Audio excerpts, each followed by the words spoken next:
Though we have all traveled many uncertain roads, we have always recognized something wasn't right. We searched high and low, yet our paths had never intersected. Our desire to seek truth, then to speak true, has brought us all together. That thing of ours is rooted in truth, because truth is the only unshakable foundation. In the greatest book, it states in John 8:32, "For ye shall know the truth, and the truth shall make you free." Truth is a powerful force. It is the foundation on which all great achievements are built, and the bedrock of trust and respect in any relationship. When we are rooted in truth, we can be confident that our decisions and actions are grounded in reality rather than in speculation or wishful thinking. The pursuit of truth is not always easy. It requires courage, perseverance, and a willingness to face uncomfortable facts. But in the end, the truth is always worth it. It allows us to make better decisions, to build stronger relationships, and to create a more just and equitable world.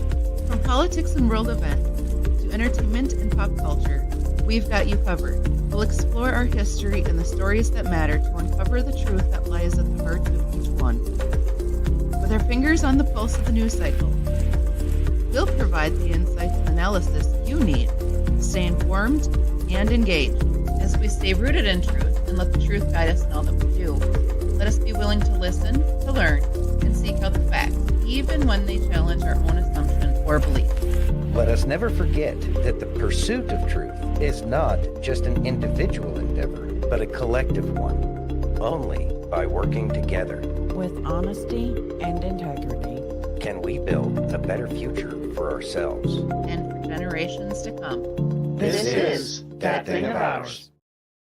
How's it going, everybody? Thank you for joining us today on this Friday, 7th of February, 2025. I'd like to thank each and every one of you for joining us on Facebook, YouTube, Twitch, X, Rumble, and Pill.net. and if you haven't already, please take a minute and give us that virtual hug. If you're over on Rumble or YouTube, hit that thumbs up.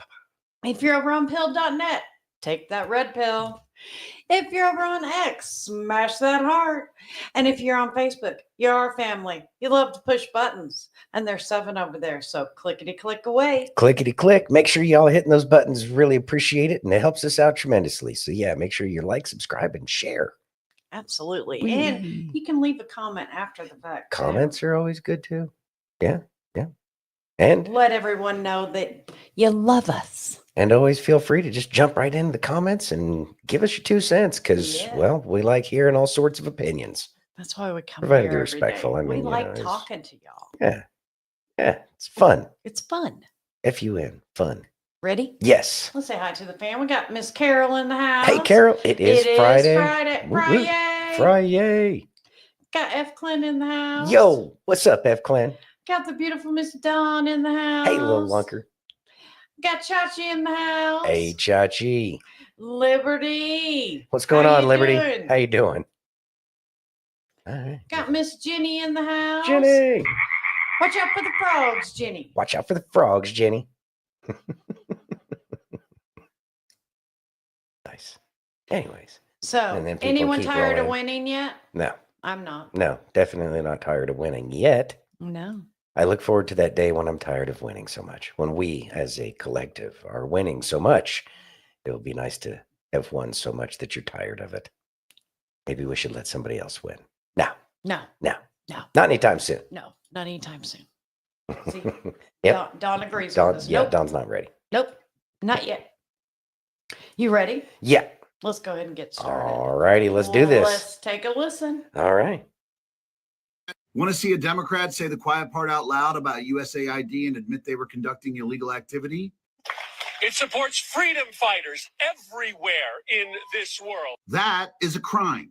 That is absolutely a fucking crime. It's also not something USAID is authorized to do. They are not authorized to fund opposition to other nations. In fact, nobody is, because it's fucking illegal. Now, it's something we get accused of doing all the time, and the CIA pretends we don't, but we do. At least the CIA pretends we don't do that. They don't stand out there and give a speech and talk to the people and say, hey, They're stopping us from doing this illegal thing. That alone is good enough reason to shut down USAID. Thank you for saying the quiet part out loud, Senator. Thoughts? So, I mean, obviously, those who are probably getting payoffs and are being told what to say, you're going to be very upset about the fact that all of the money is going away. There's a beautiful picture that's come up just recently. They've already started taking the sign off of the front of the USAID. Let me go ahead and share that just because it's such a beautiful photo. Look at that. Isn't that amazing? Yeah, zoom in. Look at that. They're already coming off, taking off all the letters. Wow. Things happen fast when the government isn't encumbered by that which has been. Right. We're no longer burdened by that which has been, and we are going to be unburdened by so much more. I know. Liberty says, it's a shame podcasters can't talk without cussing. We try our best. We try. Yeah, I know. Need to work on it. But I will say thank you for reminding me that I need to be watching my language. It's something I've been saying. Yeah, there we go. Hey, Sheriff Hector, what's going on? You ready? Yes. Can you read that, please? Ian Carroll says, why did Chemonics? Whatever. Why did Chemonics International receive billions of dollars from the USAID CIA front group? Let's listen. Interesting question. Yeah. Can someone who knows more than me help me out with this one? So I've been using usaspending.gov to look into the USAID spending over the last 4 years, because cracking open the USAID scandal changes the game. It is the story right now. And Americans are learning about all kinds of crazy government programs that we've been funding. But we're also learning about all kinds of organizations and NGOs and nonprofits that we didn't know we didn't even know existed. Okay, disregard the filter that TikTok just put on me for the last like 10 clips.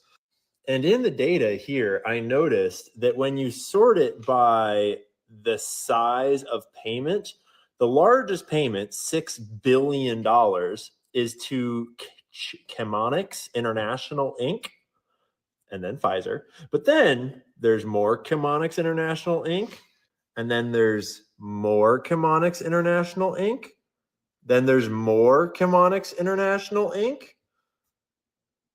then there's more Chemonics International, Inc., and more Chemonics International, Inc. And I'm hoping that some of you already know about Chemonics and can give us some leads and get the ball rolling of what the hell this is. When you dig into the sub-awards that they're giving out, it's basically all just transporting pharmaceutical products all around the world to all sorts of developing nations. Looks like it's mostly AIDS drugs, which is an insane amount of money.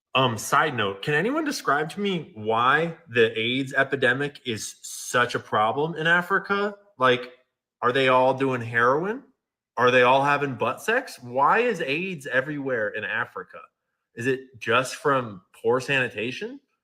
Or is it possible that we're not being told the whole story about the AIDS epidemic? What? But anyways, Chemonics International has earned $1.8 billion just in the last 12 months. But in all fiscal years, it looks like $17.3 billion.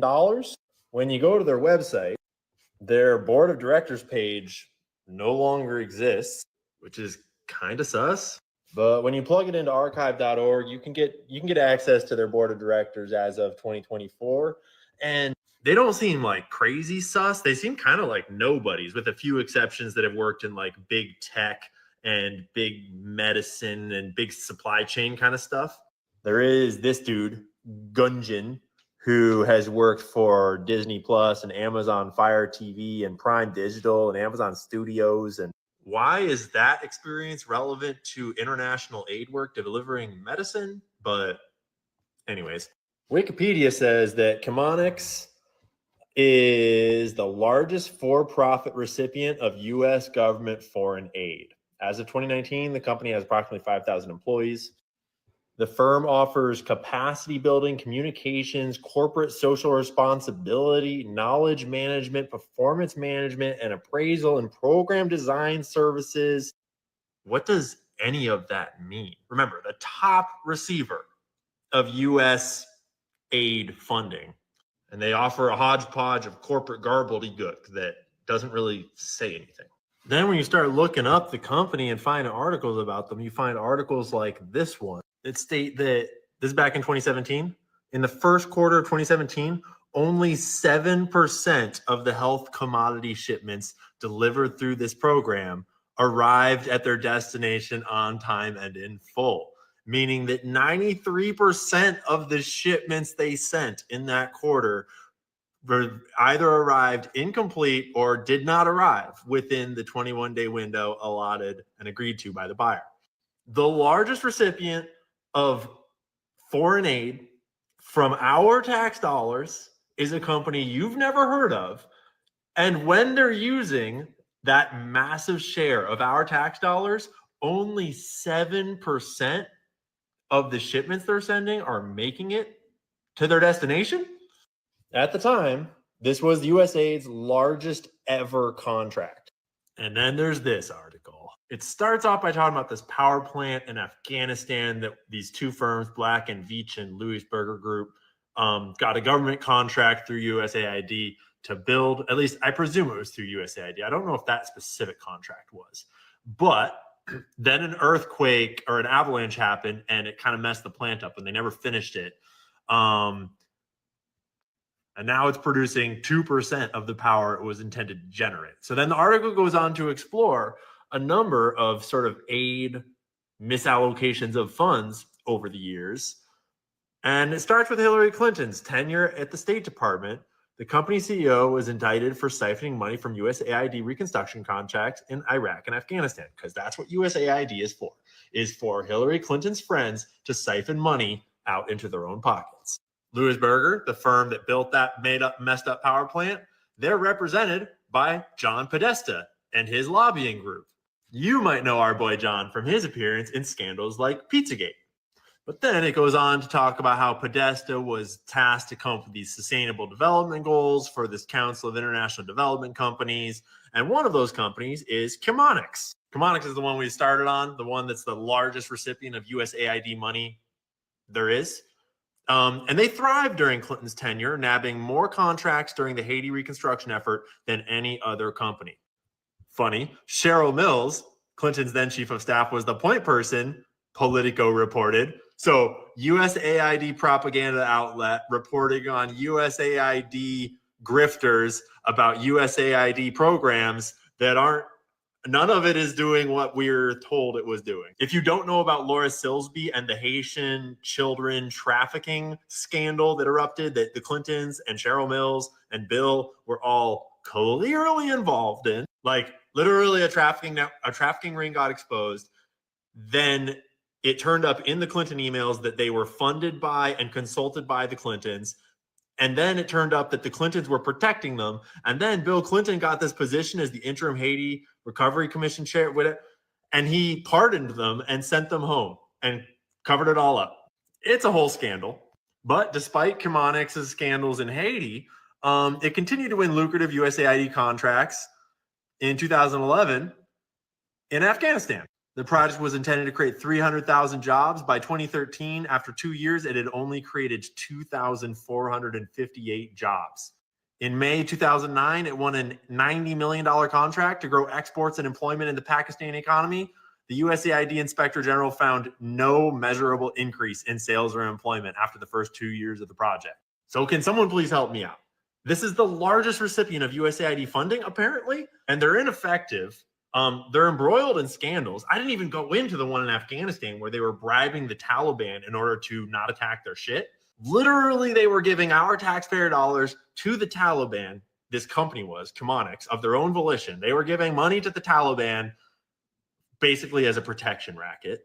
And I know it's not as funny as like trans operas, but every direction you look in this USAID scandal, you're finding wasted money, crime, cover-ups, intelligence networks, bureaucracy, grifting.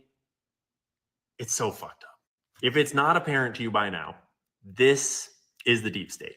And it's been being built over the last 20 years, ever since Bill Clinton's time and even before, out of these proxy companies, these non-government organizations, these charitable organizations, all these shadow kind of organizations that you don't know about, that we don't elect, that are some of them private, some of them public, all of them in the shadows, just wheeling and dealing billions and billions and billions of dollars of taxpayer money that just goes into the black box of aid and then is never heard from again.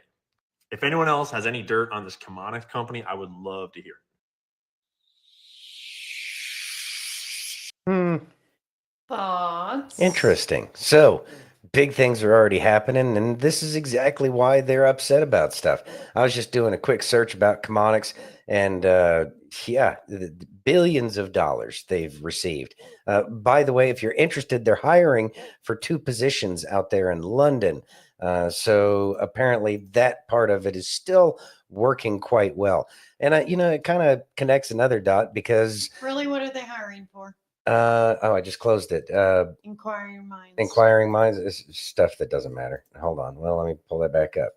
There you go. Liberty said they also financed evergreen cargo lines. Things that make you go, Yeah. Okay. So here's what they are hiring at the moment. MEL specialist, monitoring, evaluation, and learning.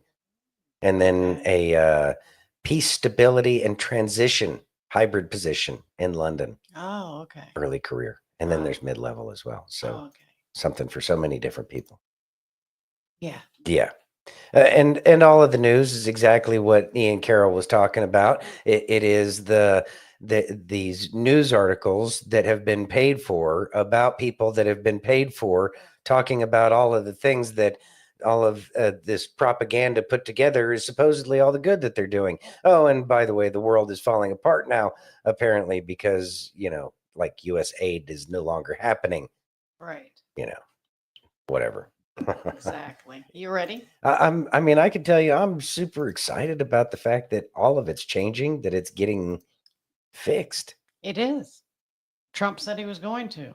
And it's happening. That's all we wanted. Yep. Keep going. Let's listen. All right. At the exact same time that our government was telling us they couldn't find the money to help the victims of the hurricane and the wildfires, they were giving $584 million to help illegal immigrants. Yeah, I showed you that list in my prior video, where over the last 2 months, the United States government, through USAID, has doled out $584 million to Lutheran Immigration and Refugee Services. Now, Lutheran Immigration and Refugee Service does exactly what it sounds like they do. But it's not even the fact that we're spending $500 million to support illegal immigrants. It's the fact that while we were able to spend that $500 million, while we just cut those fucking checks, sometimes more than one a day, for tens of millions a week, at that exact same time, we were telling Americans living in fucking tents in North Carolina, we couldn't find the money to help them. We were telling people in LA dealing with multiple wildfires, we couldn't find the money to help them. Like, there were American families literally freezing to death in fucking tents because our government couldn't put together the money to get them into real fucking housing.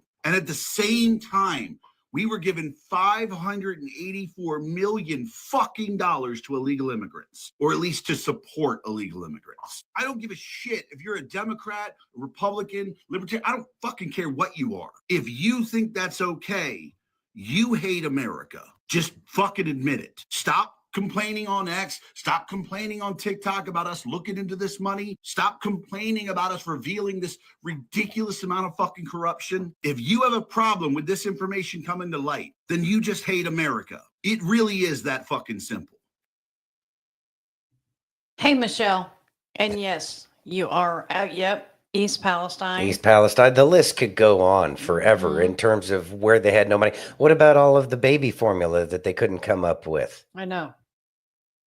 So many things just over the last 4 years, but we can't even recall all of it. And East Palestine wasn't the only biohazard site that, train wreck that we had. They were all over major water sources of water. Yeah, pretty much. Exactly. just what he said, everything he pointed out. And like I said, the list could go on for so long, and there's absolutely no reason for this. So where does this leave us? And that's what we really need to be asking the question, because these people were stealing money from the, coffers of the people and using it for supporting terrorist organizations. I don't know how these people are going to be able to continue on here in this country. By all means, go to London, but I don't think that the people of London or England in general, the United Kingdom as a whole, really want that kind of crap either. Nobody wants to be ran by the CIA deep state that has been around. That is the problem. So why should these people be allowed to have anything? All of their assets need to be seized, as far as I'm concerned, because all of it was received fraudulently and utilized fraudulently. I remember when I went in the military, I went to go to the supply house because we had to, buy pens, buy paper, stuff like that. Things have changed significantly, but you had a government credit card and it was tied to the unit. And Lord forbid you put something on there that wasn't authorized, you were going to jail. You're going to the brig. And so you knew not to mess around. Obviously, there's an entire group of people, very, very large group of people, who have felt that does not apply to them and that they've used all this money for themselves. I say the strictest penalty for all of these people, even if they weren't technically government employees, they knew that they were taking money and they were pushing an agenda that was contrary to what the vast majority of the people of not only our country agrees or wants to have anything to do with, but on top of that, going out to other nations to push that ideology that they don't agree with either. So if we don't agree with it, and the people that are getting the money don't agree with, trans story hour in Afghanistan, maybe there's something sinister going on here. The people need to have access to every penny of the budget. And I don't know if there can be black programs anymore. And if there are black programs, how do we, the people, get oversight of that other than we spent $8 billion and you can't ask us? No, that's not going to work anymore. It's going to have to be a lot more justified moving forward in the future. Oh, that's a fancy font. Yeah. I think it's remember at Remember. the end. Yeah. Well, welcome, new friend. Welcome, new friend. Thank you. They've been FAing, now they're FOing. Yeah, they need a lot more FOing, because the amount of FOing is just that they're temporarily unemployed. That's not going to work for me. Now, I'd say prison time at the very least, and not like at federal. The very least. Yeah, not the federal Club Med prisons. No, like Lompoc. Yeah, go to places like that. What's the one in New York that Epstein didn't have a good time at? Supposedly, I don't remember. Yeah. Anyways, Sure that place probably needs to be cleaned out as well. Either way, they need to go to a not so kind place, because that's the world they were creating for us. And so if that's what you wanted for us, then by all means, you feel that it's sufficient for you. Yay. All right. Lock them all Rikers. Up. Yeah, that one works too. Yeah, it is Rikers. Yep, Rikers. Yeah, the one in New York. Shown up. You ready? Yes, ma'am. How about some Craig? I could use some Craig. Let's listen. All righty. How pleased do you think God is with the quality of your fruit? Let's just sit there for a moment. When other people look at you at work, does everybody know, not just by what you say, not just by the shirts you wear, not just by the words you speak, but by the way you live, do they know and see the fruits of the Spirit in you? Or have you worked at a place for 7 years and someone says, oh my gosh, you're a Christian too? I had no idea. Do the people at your school, your classmates, do they see that you're literally serving others? You're more others focused. That your life exists for the glory of God and to make a difference with other people.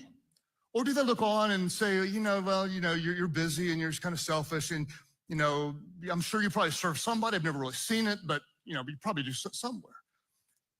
How pleased do you think love, joy, peace, patience, kindness, goodness, gentleness, faithfulness, and self-control. How pleased do you think God is with the quality of your fruit?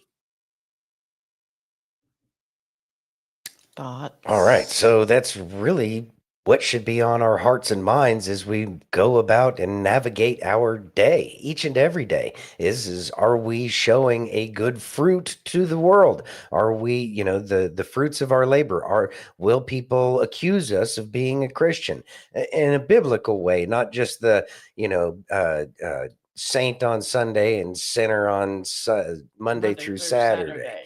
No, that's not going to help anybody. As a matter of fact, the only thing it's going to do is make it more difficult for people to try to convince people to even read the book and understand what it's saying. Mm-hmm. Two very different things. And so, yes, we're going to make mistakes. No, we're not going to be perfect.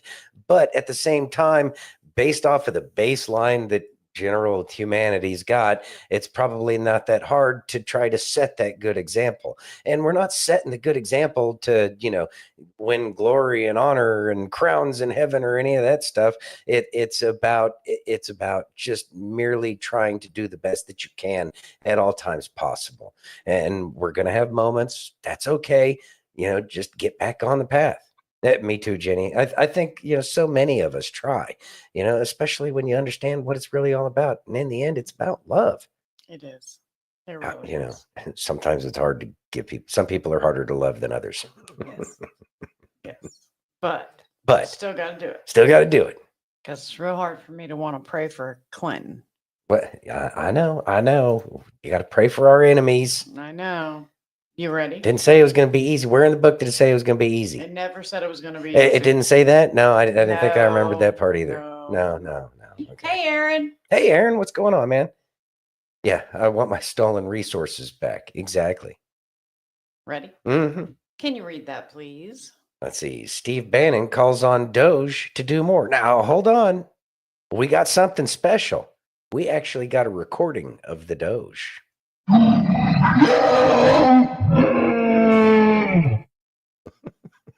So, release the DOGE. Let's listen. All right. We need cuts at defense. Let's stop kidding ourselves. Right now, we're not having an adult conversation. Let's have an adult conversation. We were promised $1 trillion. Well, first off, we were promised $2 trillion in cuts. I did not say that. That's what the DOGE guy said. $2 trillion on a $6.5 trillion budget. Not over 10 years on that budget. Then it was $1 trillion on that budget. Fine, it's $1 trillion. We'll get there somehow. At least directionally, it's okay. Then it was not this fiscal year. It's 2026. Well, that's not okay. We need to do this now. We have to address this as a country. We cannot continue to spend. We cannot continue to look away. We cannot keep kicking the can down the road. It's time for an adult moment. And to be able to have a conversation where because you're not going to get to entitlements, and I don't include Medicaid in that, and I don't include any of the waste, fraud, and abuse can be found in Medicare, because I'm sure there's a lot. But the type of numbers we're talking about, $2 trillion, or because you're going to add to what President Trump said today, populist tax cuts of no tax on tips, no tax on overtime, and no tax on Social Security, going to add bigger to the deficit. War Room, we love those cuts. We want more for working people. That's a great start. President Trump should be a hat tip to him, because nobody else in the past has ever thought about that. But into discretionary spending, you're going to have a firestorm. You had a firestorm last week and kind of quasi-blinked a little bit, let's be honest. Blinked a tad, pulled back the memo, but not the content of the memo. The guys in Doral, all the Republican Congress are freaking out because the constituents are calling. That's just to find out where the money is in the system. Now we have to have cuts. You cannot cut a penny from federal spending unless you start in the Defense Department. Let me say this again. Let's have an adult conversation. Unless you start in the Defense Department, you cannot have any cuts.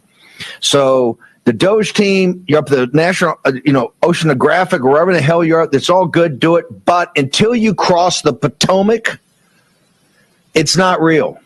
Until you cross the Potomac. This is like McClellan's army, right? until you cross the Potomac and go over into Northern Virginia to the Pentagon and put a team. And hey, we'll get them as much, they don't need classifications and high security clearances to go through most of the budget. There are black programs, there are all that, yes, and you can get them. They should have them. If not, guess what? Maybe we round error that. Maybe we just round up to it. Let's get into the materials command. Let's get into the Pentagon is rife with incompetence. The Pentagon is rife with duplication. The Pentagon is rife with corruption. The defense industry is up to the eyeballs of corruption. Next to the biomedical industry in DC, it's the most corrupt. And so we're just going to sit there. You tell me we're just going to sit here. We're just going to sit here and not avoid that. And people that are putting out these Pete Heggs is the cover. No, Pete Heggs is not going to control. Pete Heggs got to run the building right now. And yes, he's got a budget. He's going to look at it. We're talking about DOGE. If you're not prepared to do it, just say you're not prepared to do it. If you're not prepared to do it because you got a conflict of interest, and that conflict of interest is your space company, SpaceX, fine. Just tell us. And if the reason you don't want to do it is the financing you're doing on SpaceX, and I'd like to know the status of that financing. Has a financing closed? And is it built? I just like a simple thing. Has a financing closed recently? And was that financing around numbers that are in the NDAA of $900 billion? Inquiring minds, I'm asking for a friend. Let's stop the games and let's get down to, we're not going to cut the budget until we address the Pentagon. And if you think we are. Thoughts? All right, so lots of stuff going on, but I have a feeling that this was very carefully curated in terms of who DOGE is going after first, or which organization DOGE is going after first. I know that obviously we found out about USAID, and now there's a whole bunch of information coming out about Medicare, Medicaid, but I also heard on the radar for DOGE is, in fact, the Department of Defense. That's going to be a big budget. And the only way that I can think that they're actually going through this line by line as fast as they are is probably through some AI kind of something or other. So it's going through the data faster than they know how to scrub it. I know that they've been trying to scrub all sorts of stuff for the past, 3 months or so. Yeah, not going to happen, not going to work, because it's all going to get found out. And if there's any group of people that could probably find hidden information inside of the computer systems, I'm going to say it's going to be Elon Musk and the team of people that he's managed to put together. It's happening. It's going to take a little bit of time because there's a lot of corruption out there. And I think just the information that we found out is so minuscule. We have found out so little information, but I have a feeling that like that sign that they're taking down, they moved immigrations and customs and immigration enforcement into take over USAID. So why would they send ICE into USAID? My guess is they had very specific information that they're going after that's going to be utilized in the trials that are coming up. I'm, going to go out and say tribunals, but whatever, call it whatever you want at this point in time. We'll get the real word once we finally figure out what's going on. But once the trials start, all this information, they're just piling up evidence. So it's going to take a little bit of time, but at the same time, this exposure that's happening is going to be there to wake up the rest of the people and to get people who are already starting to wake up even more. Oh my God, it's this bad? Really? Yeah, I know. It's not a surprise. There's trillions of dollars in the budget, and we know where all of it went. Come on. Anyways, Chachi says, I bet the Pentagon got a lot of secrets. Secrets like the location of the gold from Fort Knox. That's a good one. Yeah, who really knows where that went? But we'll see soon. Liberty says, I think Pete will take care of the waste in the Pentagon. Oh, yeah, he's going to take care of it. I think the fact that Pete got in there as fast as he did was probably it probably ensured that more of the information that would have been destroyed otherwise will not be destroyed. Everything is going to be preserved.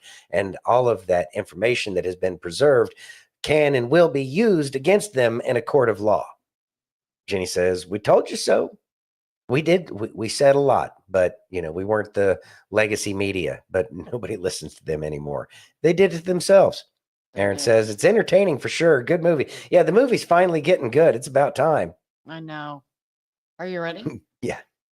Can you read that, please? DOGE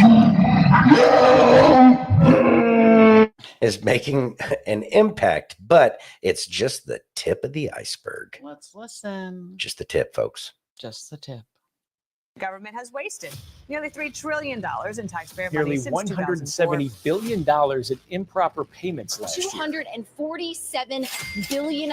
Billions blown on improper payments. Made to people that should not have received them. Overpayments, payments to the wrong recipient. Dead people received more than $530 million last year in pension payments. Medicare paying $47 billion. Hundreds of billions of dollars. Medicaid improperly issuing $81 billion. $644 million was fraud. And $764 billion under 3 years of the Biden administration. These improper payments have piled up to a total of $2.8 trillion. $14 billion per month, or enough to pay for 5 years of U.S. foreign aid to all countries. For every man, woman, and child across the country, it was $850. Who is receiving these payments? Well, in some instances, dead people.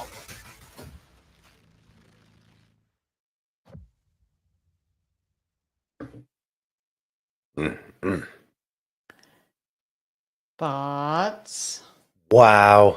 I mean, we knew that it was ridiculous amounts of money, and I'm quite confident that well over 80% of our budget was spent on something we have no clue about and went to all of these people that are so corrupt so that way they could live a lavish lifestyle, and some of them may have not even known that they were getting lavish vacations to Lahaina, getting $100 or $200 and something a night hotels each, when they did absolutely nothing out there for disaster relief and recovery, other than the fact that they stayed in a really, really nice hotel and ate a lot of fancy ass food. Yeah, a reckoning needs to come, because as people continue to wake up, we're going to get to the point where, we're already getting to the point where black, white, Indian, Asian doesn't matter anymore, right? We're all coming together. And once we are coming together, which is exactly what's happening right now, they can't do anything about it.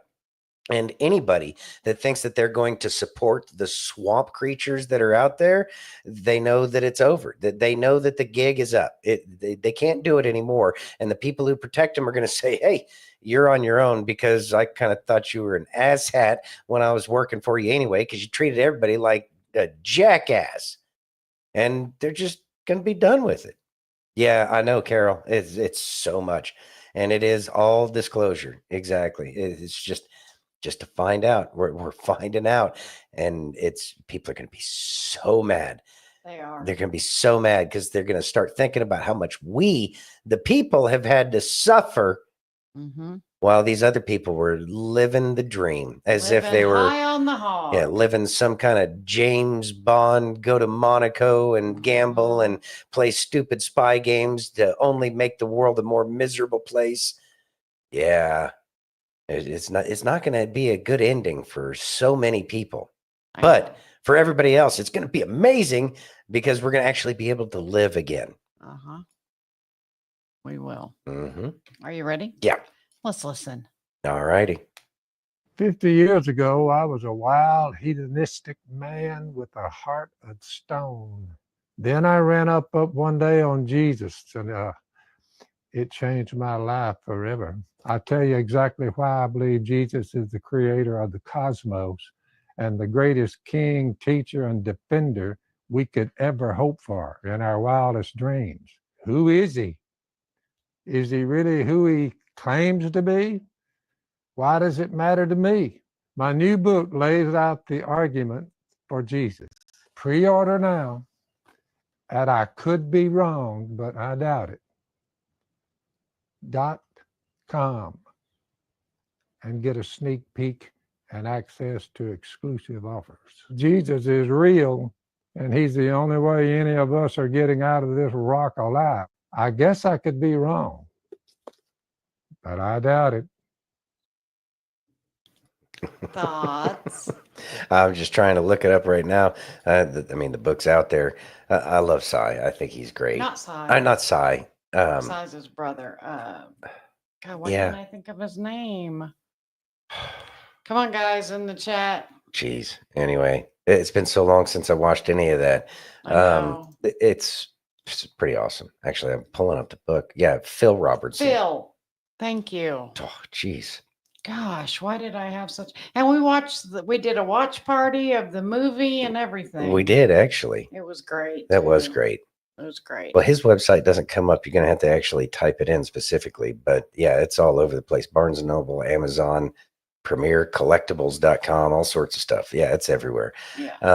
And you know what? That's probably a book you might want to buy. Yeah, Cy is his brother. Phil Yeah. is. That was Phil. Yeah, that was Phil. Yeah. You ready? Yes. Can you read that, please? Anna Paulina Luna acknowledges that Elon Musk's life is probably in danger. Let's listen. Not a surprise. So we know now that USAID was funding so many news outlets, to include the BBC. So I want to remind people, remember that Project Mockingbird that was declassified was actually a CIA op during the Cold War to actually use media to influence people, to include the American people. So are we surprised that USAID, which is also doing a lot of the dirty work for the intelligence agencies, was caught red-handed funding massive propaganda outlets, not just in the United States, but across the world? No, we're not surprised at all. However, does it need to continue? Absolutely not, which is exactly why it's really important that DOGE continues the work that it needs to be doing. Now, I just want to be clear about something. I absolutely think that what Elon specifically is doing is dangerous, probably to his life, because he's pissing off a lot of people. But he has the security and he has the ability to do it. So continue. Onward, onward, onward. Thoughts? All right. Definitely onward. And it's not a surprise. I mean, we saw what they tried to do to President Trump. No surprise that they would go after the thing that's causing them the most amount of pain now. And keep in mind, it's just not our intelligence community. It's like the British intelligence community as well. Members of, not the entirety of. And I'm going to say that, yeah, they're the kind of people who don't care about life. They don't care about anything but themselves. And if their lifestyle is being threatened, you better believe that they're going to try to do something about it. Fortunately, Elon Musk has the kind of financial resources to be able to protect himself. And I'm pretty sure that he's going to have some kind of protection from the Secret Service as well. Especially now, that might not be a bad thing since President Trump's been cleaning that swamp nightmare out as well. Hey, Brother Bill, thanks for joining. I remember that. He says, I remember that watch party for Phil's movie. Yeah, that was a great one. It is, yeah, a lot going on there. Obi-Wan, in light of President Trump's latest EO South African boer here. Oh, nice. Welcome. Which state should I come to? Tennessee? Whichever state you whichever want one to. speaks to your heart. Yep. We got some great states here. Yeah. Actually, yeah, anywhere. Anywhere sounds good. Anywhere. Is, yeah, pretty scary. It's been going on for so long, though. Yeah, you ready? Although I will say, I have a feeling that a lot of things are going to change globally. Probably in your homeland, too. Yes. Yeah. See. Liberty says they need to realize the Epstein list. Oh, they need to release the Epstein list. It would take care of the majority of the evil in the Capitol. I believe that's still coming. I know that a lot of people have kind of given up about whether or not the Epstein list is coming out. I think we just got to get to the point where they can actually release it, because we need to make sure that they don't have the ability to fight back, because they haven't given anybody else the ability to fight back. Get Chester Bennington, for argument's sake. Name a celebrity. Cappy? What about Isaac Cappy? Exactly. Yeah. So I'm going to say we need to make sure that they don't have the ability to force a BS narrative on us. We need to be able to tell the truth, and the facts will stand for themselves. Aaron says, ours and the Brits, the people involved in that particular branch of the cartel, are the same. The intelligence agencies, they do not have country loyalty. Agreed. Chachi says, I think all threats of that nature have already been compromised. Dem politicians locked outside of these buildings kind of telegraphs their desperation. Yeah, so I agree with you as well. It's they're still fighting back because I know that they're causing problems like in the sanctuary cities. Tom Homan, there's been leaks, and we didn't share that yesterday, but they know who leaked the information as they were about to go do raids. They were expecting to pick up a couple hundred people. They ended up only getting 30. So there's still spy versus spy games going on.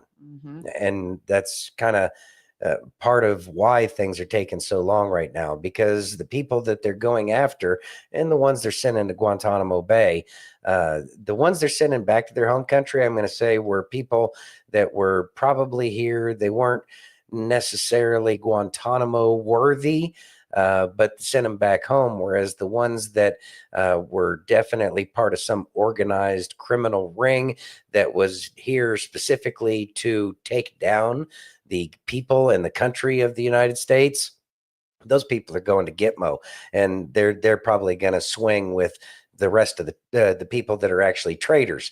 So the invaders and the traitors, they'll get to hang out together down in Guantanamo Bay. Yeah, don't forget Guam too, and that's a good point. Obi-Wan, it's the world cannot stay the same if America is changing. Once America changes, the world, just by mere how ridiculously wealthy this nation is and the amount of money that was being thrown around, will almost certainly have positive impacts around the globe, which would be a true golden age if it's not just here in the US. I can't see it staying within the borders, even if we take over Canada. Yeah. You ready? Yeah. Let's listen. All right. Did you see what has been released this morning that Elon Musk is spending $40 million on? He's spending $40 million of his own money on 5 Super Bowl ads to expose all the bullshit the government's been wasting our tax dollars on. And I'm fucking here for it. Like, I'm pumped. I can't wait. I may actually watch the Super Bowl, even though I normally don't care about it at all, but just to see these commercials. And Elon, this is exactly the reason we put Trump in office. We knew he wasn't afraid to have you in there. You're not afraid to expose all the crap that they've been wasting money on and expose all the people who are getting kickbacks from all these frivolous deals. So thank you, Elon. Thank you, President Trump. And thanks to everybody who's helping Elon. I know the left keeps giving them a hard time, but the more the left is crying, the more you're doing right. So keep it up. We're fucking loving it. Thoughts? I don't want to have to watch the Superb Owl. Man. I know. I mean, we stopped watching it for the sport a long time ago, and it was the commercials. It was the only thing that came. It's like, yeah, I hear you, Jenny. We stopped watching it for the sport so long before we kept on watching it just for the stupid commercials. And now it's all just, and well, lately any of it, because I've had some of my friends tell me about it, that it's just like big pharma ads anymore. You don't, Budweiser, they went woke, and well, we know what happened to them. Nobody wants the trainee fluid. So it's like, what are you actually going to watch the Super Bowl for? Well, I guess now we have to have a reason, but I have a feeling that this is part of a bigger plan in terms of communications. I guarantee you there's going to be communications in the Super Bowl this year, and it's not going to be just the commercials that Elon Musk is paying for. Anyway, it's damn it. Anyways, Liberty says they will be repeats from on X. I'm sure there's going to be repeats this too. Are you watching? You're watching this year? I can understand that. Liberty says, I will not watch football. It's rigged. Yeah, I know. If I'm going to watch something that's rigged, I may as well go ahead and watch WWE. At least it's a little bit more entertaining. And I don't have their politics shoved down my throat. That was another reason why so many people stopped watching it, is because it just went so woke. Why people continue to watch it with all of the wokeness is beyond me. I understand that these are the best that the world has to offer in terms of American football. And they are giants of human beings, and they are capable of doing some ridiculous things that most people can't even consider. And it's amazing to watch, but I don't need the politics. And that's something that's so off-putting. Anyways, Jenny says everyone will be posting it anyway, so we don't have to watch it. I know we're have to sell it to ourselves. Well, Lunker says we quit watching football altogether about 6 years ago. Now, I know a lot of people left the NFL and went with college foosball. Yeah, another option, I guess. Carroll says I stopped caring when they quit hitting each other, like no clothes lining. That's why I watch. So violent. I know. Are you ready? Yeah. Let's listen. All right. That's my favorite thing about Jesus. Because in today's society, when we know people's junk, we hold grudges against them. But God, being all-knowing, he knew every single decision you were going to make to rebel against him, and he still stood on the cross.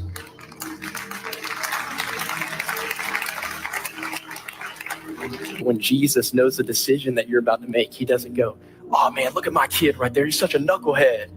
Every time and we feel guilt and shame, it's just Satan in our ear trying to make us feel bad. Did you know that guilt and shame is not from God, it's from the devil?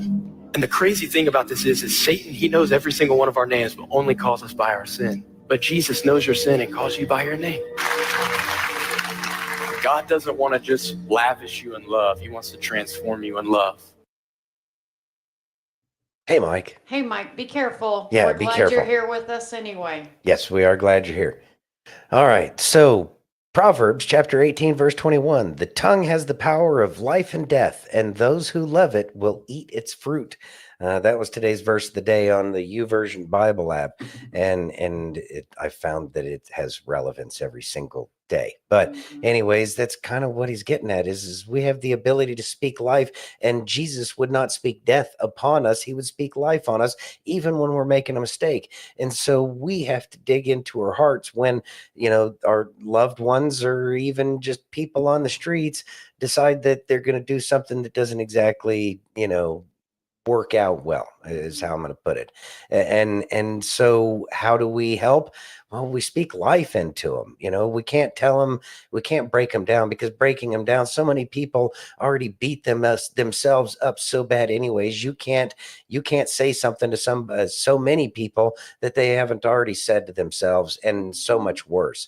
So by speaking life into people, and I will say that there's been a couple of people who spoke life into me, and it made a bigger impact on my life to try to decide to change who or how I acted and the way I viewed life around me. And it was that speaking life into a negative situation that made me desire to change. So when people make mistakes, make sure that you are using love. It can conquer all, and we have to remember that. There's no use in trying to, beat somebody when they're down. It really doesn't make them want to get any better. Exactly. You ready? Yeah. Let's listen. All right, let's listen.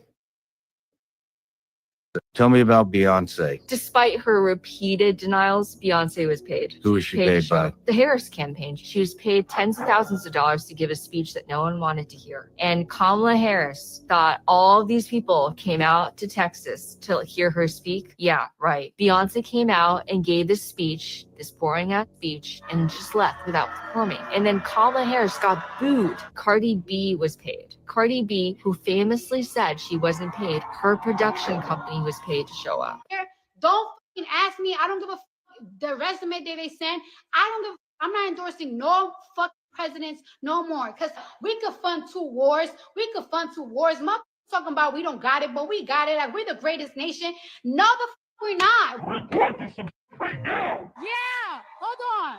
I got more. Katy Perry was paid. Christina Aguilera was paid. Oprah wasn't paid $1 million. She was paid $2 million. Okay, let's be very clear. $2 million. $2 million to Harpo Productions. Flip Harpo backwards. It spells out Oprah. It's Oprah's production company. Meryl Streep calls her Madam President. It was a love fest for Kamala Harris. Al Sharpton was paid $500,000 moments before he interviewed her. Okay, an MSNBC anchor, Al Sharpton, was paid money. A so-called journalist was paid money moments before he interviewed the vice president. People like Roland Martin, who are attacking me now, he was paid $350,000 to interview Kamala, advertising costs. Okay. The Pennsylvania Democratic Party was paid $25 million after the chair raised hell for not being paid enough street money. Thoughts? How bad is it that you have to pay for attention? And it happens in so many places, but we're focusing on Kamala right now. And the fact that these people wouldn't come out and support her, of course, kind of makes you wonder why these other people supported other politicians in the past. Did they have to pay them to show up? Obviously, if you're in Hollywood, you're a hooker anyways. And so you're going to be willing to, do something for a little money, and maybe that's talking about somebody you don't particularly care about. Yeah. Pretty sad, Kamala. It would be soul crushing to know that nobody liked you unless you paid them to be around. And even then, they didn't have enough respect for you that they would put in a good effort. Never believed in Kamala. Nobody ever did, obviously. Chachi says, man, they must have some major shit on Kamala. Her legacy is getting utterly destroyed. Yeah, I really... She was put out there as the scapegoat for the entire Democratic Party. She never really had a chance. She didn't have the intelligence. She was just, everything about her is patsy. I think that was kind of part of the plan, is hoping that she would be the fall gal. Something. Yeah, she was going to be the fall gal, and President Trump ain't going to let them get away with that. As a matter of fact, I think other people that were willing to throw her under the bus, they're going to end up with a worse of a legacy. Mm-hmm. We'll see. We'll see what happens. We shall. You ready? Mm-hmm. Let's listen. Was it one event that you witnessed that you realized? This became like undeniable in 2023. And that's actually when I started leaking to the press. This is the first time I said that. I basically said, this is crazy. This is nuts. He's not in any shape or form capable. I mean, what was it though? I mean, we saw him falling down the steps of Air. We saw him go past Secret Service or the Marines or whatever, or just like, oh, I forgot the White House doors over here, and just kept walking. And how he fell up the steps. Yeah. You saw that? But I was raising the red flag before all of that because of his inability to formulate thoughts. And also, the matter is that for the past 4 years, the White House has been run by his senior advisors and Jill Biden. Did you have a lot of personal interaction with him while he was in? And that's why it was so hard because, Sean, please don't judge me, but I'm here to be honest, and I loved the man. I still do because he was so kind to me. And I want to make it very clear this is not personal for me right now. This is our country. And it's so ironic that people are now blasting Elon for not being elected. But you know who else wasn't elected? The senior advisors who were running our country for the past 4 years while our president was just not present. Thoughts? Not just the senior advisors. Do you know who else wasn't elected? Anybody that works for USAID. Exactly. How about who within Medicare, Medicaid was elected? What about the people that run the Department of Defense? Were any of them elected? No. No, that's not how it works. It's a straw man argument, and it's a weak one at that.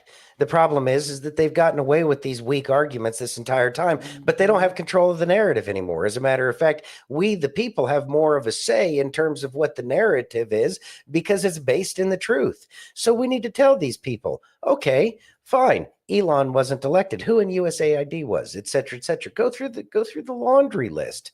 We didn't want any of those billions of dollars being given away for any of this. And we can ask these people too that want to sit there and defend it.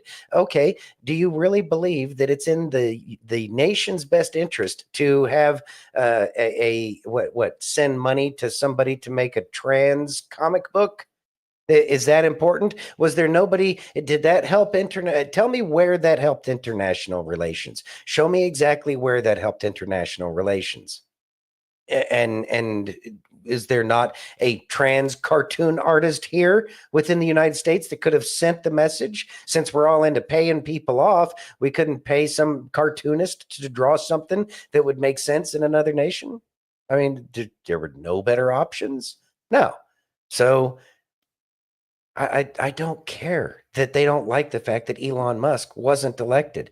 Just like she said, nobody that's been running this nation for the past 4 years in the executive, nobody who's been running the executive branch has been elected, because the only person that was elected was Joe Biden. And that's a big question mark there as to whether or not he was actually elected, because we know he was selected and the election was stolen. But that'll come out eventually too. So. That's going to come out. Yeah. The proof will come out. The fact that he didn't pardon himself, huge mistake. Well, that doesn't even matter, because now they're saying that the pardons that he gave to Fauci and some of these other people preemptively they won't even pass like regular court proceedings kind of thing. Wow. It just doesn't, it's not going to work.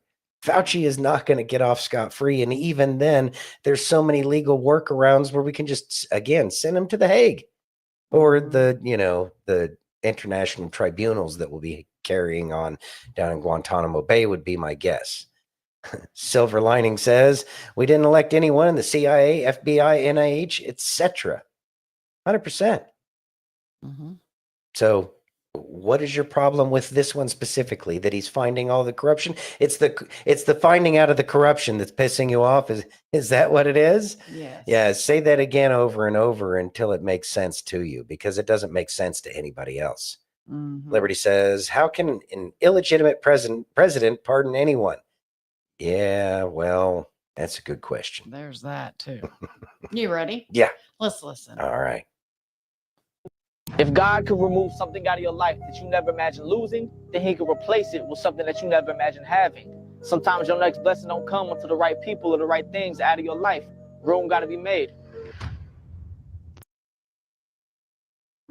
Thoughts? All right. So room has to be made. The thing is life kind of works like that. Is you go through these various things in life, and people will come in to help guide you through that phase in your life, and then they may have their own little departure from it. It doesn't necessarily mean it's going to be negative or anything like that. It's just sometimes people grow apart. Friendships kind of go off into the sunset sometimes, and that's okay, because we recognize that these people came into our lives for a very specific time and they helped us through it, and we should try to stay in touch and maintain those friendships. But at the same time, life has a way of moving along. You go down the river of life and the scenery is going to change. So we can't be surprised by that. And just as much as there may be rough patches in the river, there will be smooth patches in the river. It's just about trying to go along with what life presents to you. Seasons, exactly, a little longer. Facts. You ready? Yeah. Let's listen. All right. Got the wonderful president of these United States. An actual president. An actual president. This is awesome. All right, let's do this. Mr. President, do you have a reaction to the new Time magazine cover that has Elon Musk sitting behind your Resolute desk? Is Time magazine still in business? I didn't even know that.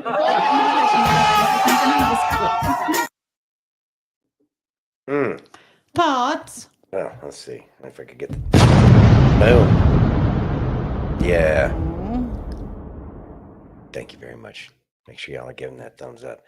He's amazing. He knows how to take a shot, doesn't he? He really does. Yeah, there are definitely shots fired there. I didn't even know they were still in business. It's like certainly haven't been relevant for any period of time in recent memory. No, they have not. No. You ready? Yeah. How about some sassy? All right, earmuffs. Earmuffs, people. Earmuffs. It's going to be sassy. It's going to be sassy.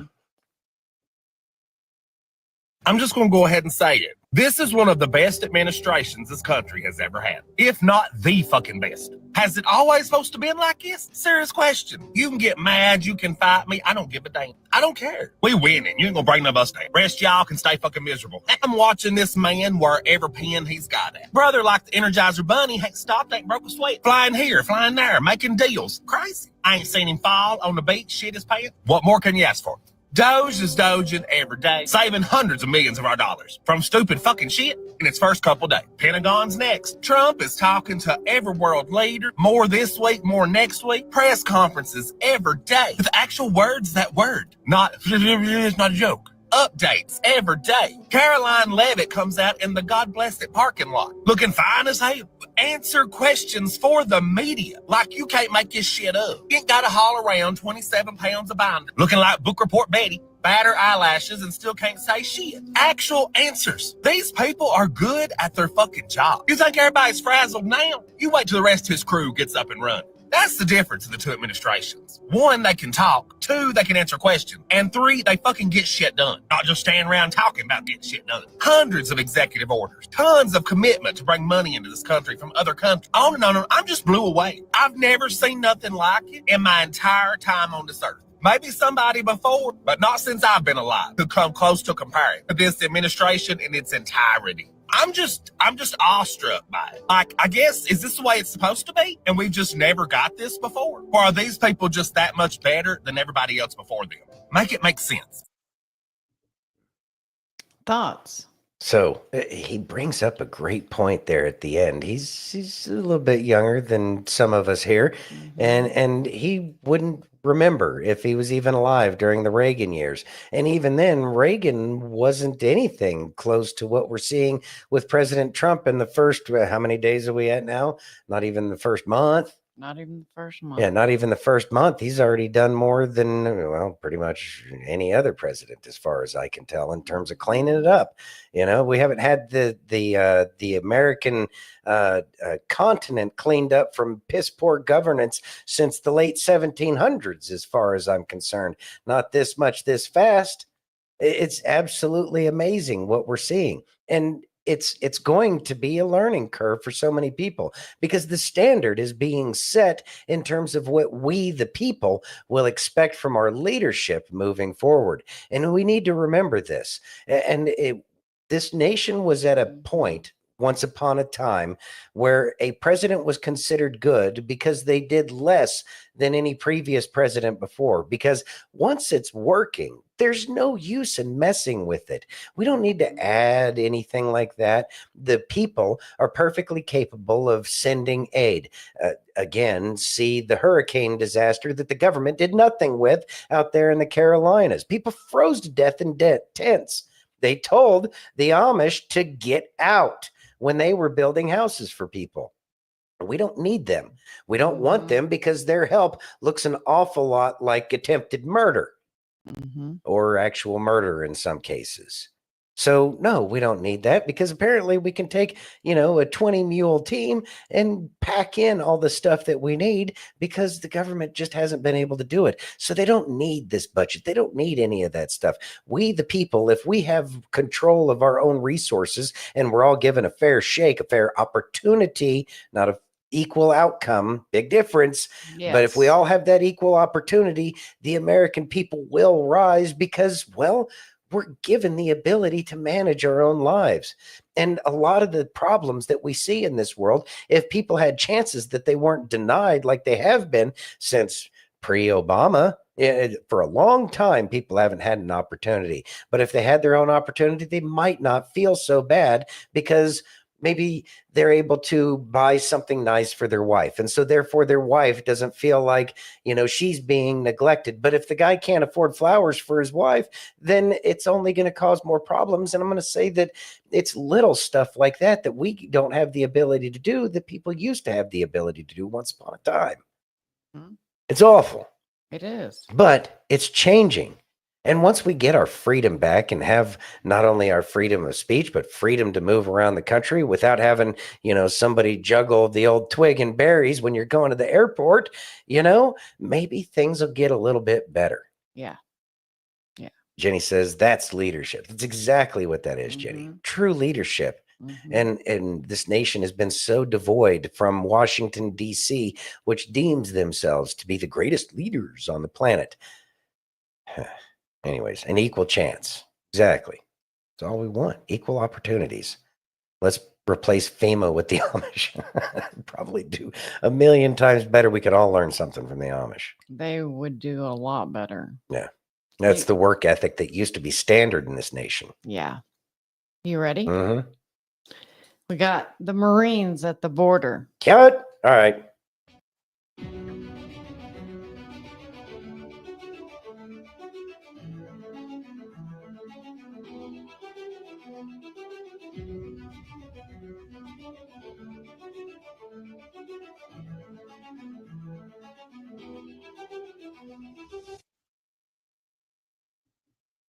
Thoughts? I liked how they were all getting stuck on the concertina wire.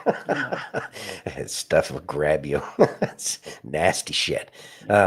It's a layered defense in depth is all it is. They're creating layers so that way it's more and more difficult. The wall is a big deterrent and it makes it much more difficult to be able to cross the border, and that's great. However, we've seen videos since shortly after the wall went up of people climbing it. Well, that's okay though, because there's people there watching it, and it's not going to really require so much in the future. It's just something that needs to be dealt with now. But good thing is things are being dealt with, and now. Crossings, illegal crossings have gone. They've tanked. They're not happening anymore. Because they know they're getting arrested and sent back. Well, and they're not even able. Whatever. They're not able to go anywhere near as far as they have. They have very few pathways through the border at this point in time. Yep. You ready? Yes, ma'am. Can you read that, please? What? Okay, this transformation. I'm not saying Okay. I don't even want to put that out there. Yeah. This thing's transformation after. Okay. This person's transformation after they left Satanism for Christianity. There we go. Ready? That's what it was. Okay, that was really scary. Okay, let's watch. Yeah. As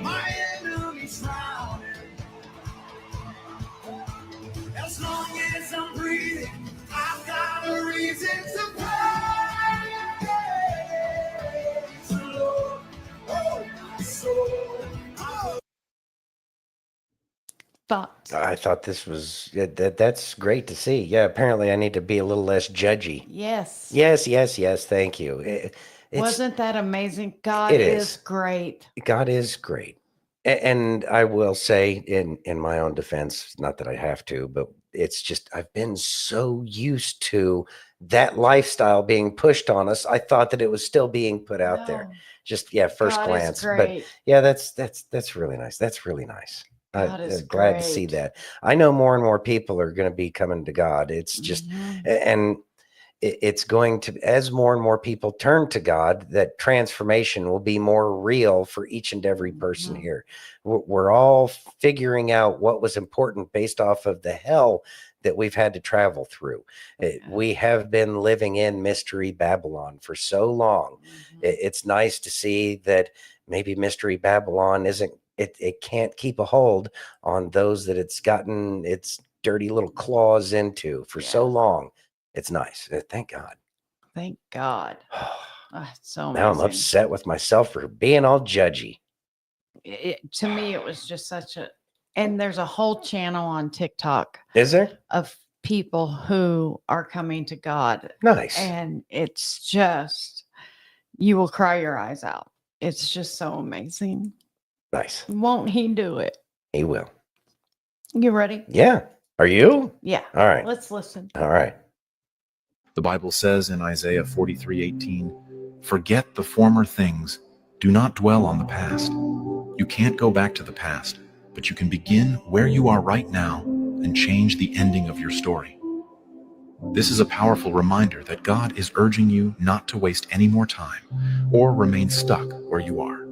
Even if you're uncertain about which path to take, just begin walking. Take one step at a time, trusting that God will guide you. He will hold your hand through every twist and turn, and with each challenge you face, He is shaping you into a better person, more aligned with His will. Remember, the situations you encounter are not obstacles. They are opportunities to grow in faith, wisdom, and strength. God's plan for you is bigger than you can imagine, and His timing is perfect. Always keep your trust in God's plan, no matter how uncertain or difficult the journey may seem. He is working behind the scenes, preparing a future full of hope and blessings. Thank God for His unwavering love and grace. And if this message resonates, Thoughts, sir? All right. So Isaiah chapter 43, verse 18. Remember not the former things, nor consider the things of old. The past was the past, and I was just living in it. That's why I made that mistake just a minute ago about that previous video. But things are in the past, and we need to stay as if we are flowing with that river that I was just talking about a little bit before that. You know, things are going to change. Things are changing, and we have to let go of what was. And so that way we can accept the beauty that is coming to us. And it's a good reminder. And yeah, thank you, because I apparently needed that. Are you ready? Yeah. Can you read that, please? All right. Oh, God. Mad Maxine Waters harasses federal employees outside the Department of Education. Ready? Indoctrination, whatever. Yeah. Let's keep it Let's real. listen. Department of Indoctrination. Let's listen. Yeah. Look them in the eye. Come on, hold your face up. Look at him. Let them see you. This is him. Look at it. What's your name? Tell us your name. Give me that ID again. Showed you the ID. I showed it to you. So what? I showed you the ID. You do what? I showed you the ID. Could you let me see the ID again? Huh? No. No? Will someone else ask him for the ID? Will you ask him for it? He won't let me see it again. You didn't see it. You didn't see it. They didn't see it.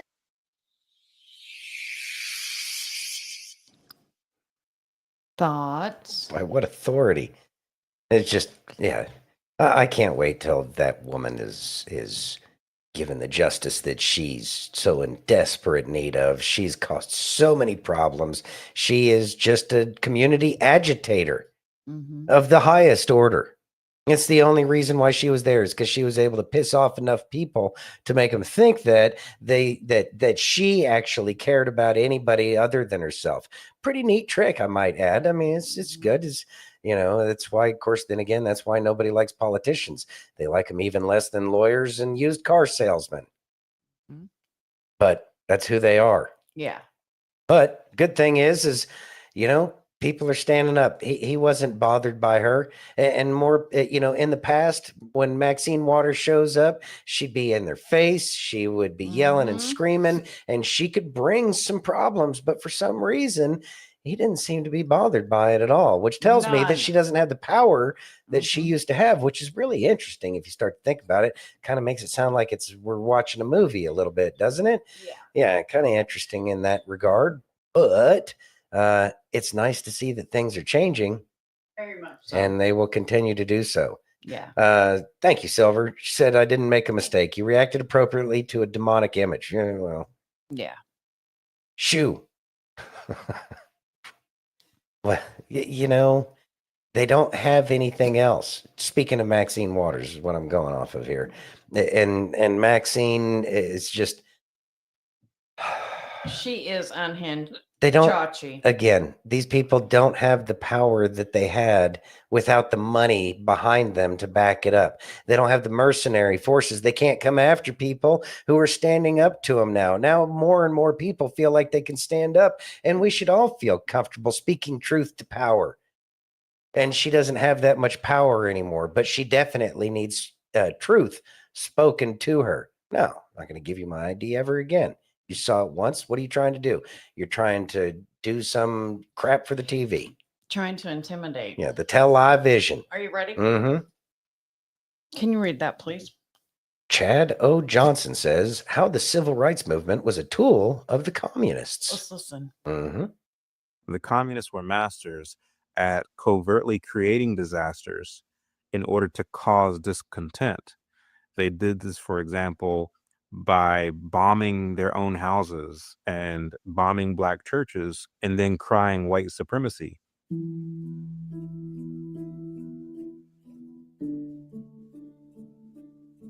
Carl Braden, for example, was convicted for doing such a thing where he bought a house for a black party member in a predominantly white neighborhood, then fanning the flames by drawing attention to the fact that a Negro just moved into a white Kentucky neighborhood. They arrested Carl Braden for bombing his own house and charged him with sedition, and he spent years in jail. He and his wife, of course, would go on to be relatively close to Martin Luther King and be heavily involved in the civil rights movement, which ironically was constantly being victimized by church bombings.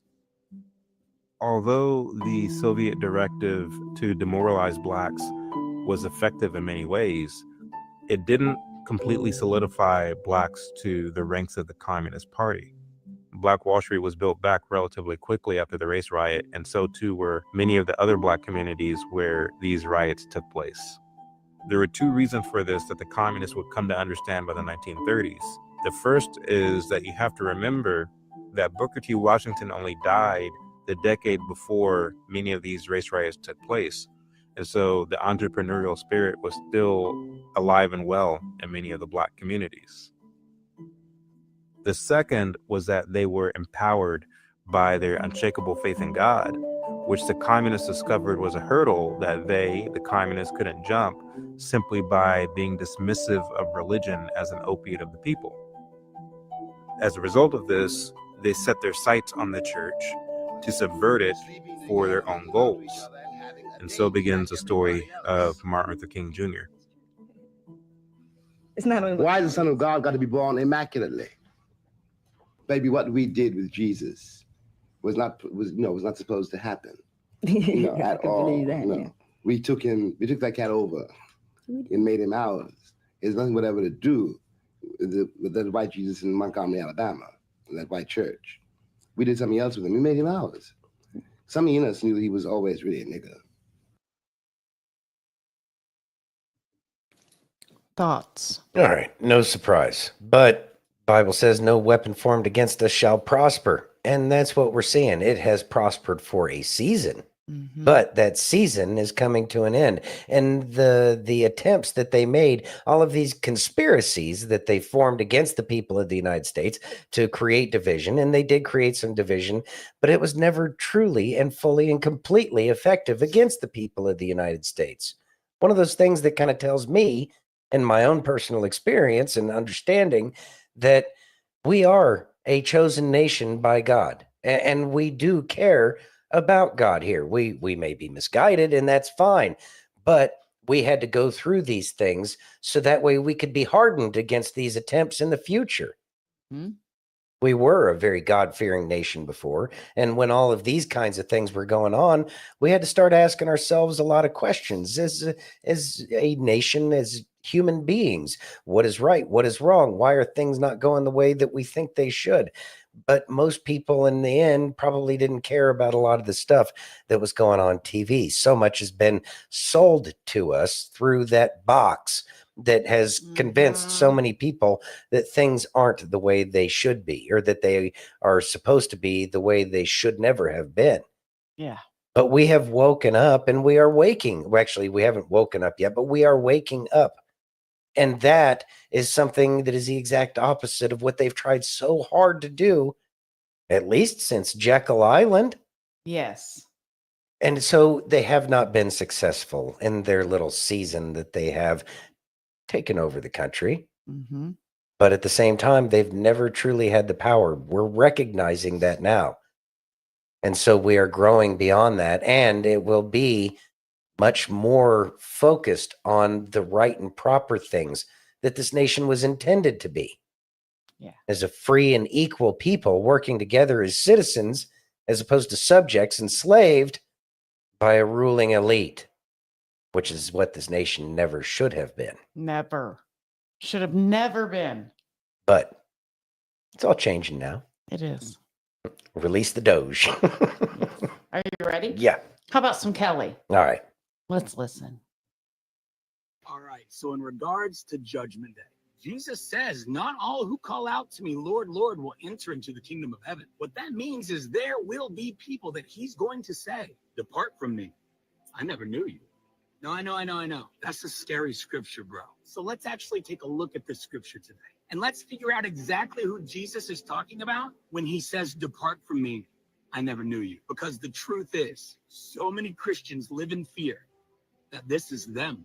So let's break this down and make sure it's not you. Matthew 7:21-23 says, and this is Jesus speaking, by the way, not everyone who calls out to me, Lord, Lord, will enter into the kingdom of heaven. Only those who actually do the will of the Father will enter. On Judgment Day, many will say to me, Lord, Lord, we prophesied in your name. We cast out demons in your name. We performed many miracles in your name. But I will reply, I never knew you. Get away from me, you who break God's law. That's heavy. So first, let me start by saying this. I grew up my entire life hearing this scripture in church. And I always thought it was talking about sinners, worldly people, the lost, those far from God. Because, that makes sense to me. But that's not what the scripture said at all. Pay attention. He said, Lord, we prophesied in your name, cast out demons in your name, performed miracles in your name. You're telling me Jesus is going to say to those people, depart from me, I never knew you? All right, I must be missing something. Who are these people then? Well, I'll tell you, they're Christians.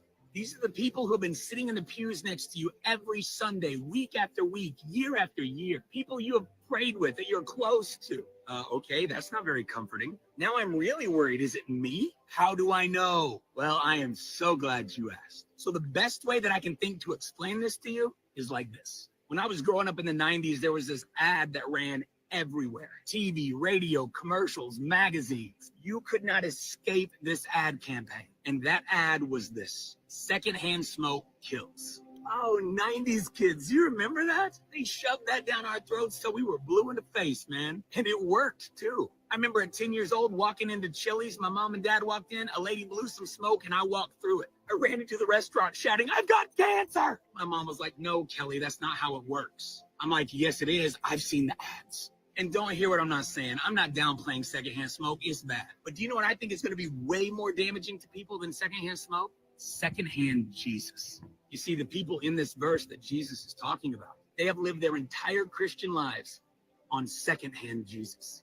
Oh, what is secondhand Jesus? Secondhand Jesus is when you base your walk with God on somebody else. It's your relationship with Jesus solely being based on someone else's relationship with Jesus. I go to church because my mom always went to church, so I go too. Her grandma went, my great-great-grandma went, so we just go to church. My girlfriend loves Jesus, and she is so fine, so I love him too.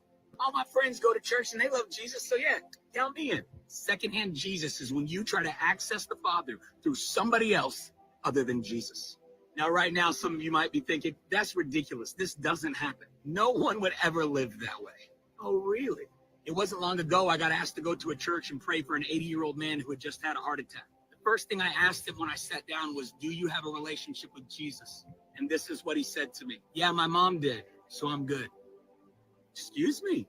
I said, can you explain that? He said, my mom prayed for all of us kids. She went to church and prayed for us all the time, so I'm going to be in heaven with her. He has been living his whole life on secondhand Jesus. You see, this man was fully convinced that because his mom had a relationship with Jesus and because she prayed over him, he got to go to heaven too. Sadly, however, that's not how this works. There are going to be so many people that get to heaven. They know all the scriptures. They can sing along with all of our songs. They know the Christian words and they've got the bumper stickers. They never missed a Sunday service, but they also never got to know Jesus for themselves. That, my friends, is secondhand Jesus. You see, I don't know about you, but I don't want to get to heaven one day and finally get to look at Jesus and say, man, I am so happy to see you. Only to find that he looks back at me and says, but who are you? Jesus, quit playing. It's me, Kelly K, the guy on TikTok. I make like really good videos for you. No, it doesn't ring a bell. Jesus, come on, man. I preach in churches every Sunday. I travel and do ministry for you. I pray for people. No, still not sure. Jesus, come on, it's me. I give money to ministries and to the poor. I help you. Oh, wait. Is your mom Echo Cop? Yes, now you're getting it. Yeah, I love her. She's here. She was on fire for me. She's amazing. I knew you'd remember. That's my mom. Oh, and your grandma, Cleo Cop? Yes, you got it. That's my grandma. Oh, yes, she's here. I love her. She's amazing too. But who are you? You see, the truth is, unless you have a real relationship with Jesus yourself, no one else can do the work for you. As good looking as your boyfriend may be, he can't take you to heaven with him. As amazing as your mom, dad, grandma, or grandpa may have been, they can't take you to heaven with them either. You see, this verse says only those who actually do the will of my Father will enter the kingdom of heaven. Yeah, well, that's great for you, Kelly. You're a preacher. You know the will of God for your life. What about me? What, you want to know the will of God for your life too? I'm so happy to tell you. It is so simple. Enter into a relationship with Jesus by calling on his name and believing in your heart that he is the Son of God and that he paid the way for you. Get in his word and let it set you on fire.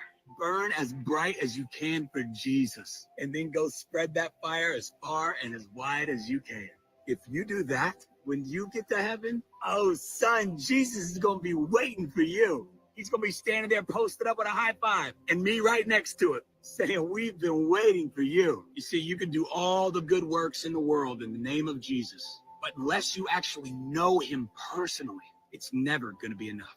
Unless you receive the gift that he died on the cross to give to you, no matter what else you do, it will never be enough.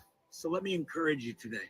Don't live in fear of this verse anymore. If you know that you know that you know that you have a relationship with Jesus, you've got nothing to be afraid of. Judgment day for you has already come and gone. It happened 2,000 years ago on the cross.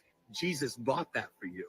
So if you've made Jesus Lord of your life, you tell the devil to shut up and go back to hell. Stop whispering in my ear, son. I know what Jesus bought and paid for me. Go sell your lies somewhere else, because I know who I am. However, if you're watching this right now and you're realizing that you've been getting by on secondhand Jesus, I have some really good news for you. You don't have to anymore. Entering into a relationship with Jesus is the most amazing and easiest thing to do in the world. You ready to make Jesus Lord of your life today? Just let him know that's what you want to do. The Bible says, believe in your heart that he is the Son of God, that he paid the price for you. And if you believe that, then confess with your mouth that Jesus is Lord of your life. And if you do that right now, you are saved. Welcome to our family. Now, your next step is to repent of your sins, which does not mean feel awful about everything you've done. That just means you change your mind and you change your direction. I used to follow the world. Now I follow his word. What could be easier than that? So until next time, think about that for a minute. Thoughts. Man, secondhand Jesus. Whew. That's one that really gets a lot of people. As a matter of fact, there's lore of the family about how we, gifted a silver mine to the Pope back during the Crusades, which saved our family in perpetuity. Of course, we all know that that's not how it works, and I kind of knew that's not how it worked back then anyways. But either way, it's kind of what was sold to us, and people were content with secondhand Jesus. But that's why there was an entire Protestant revolution, because people wanted to be able to get to the word themselves. And fortunately, there were monarchs, King Henry VIII of all of them, a little strange, but either way, wanted people to be able to read it in their native language. And that was so that people could understand that word. And people started reading, going directly to the Bible. We can't have an intimate relationship with our Creator if we don't check out his word. I think it's extremely important. And I know that my perspectives have changed each and every time that I've read the Bible. And this is just in the past, 4 or 5 years or whatever.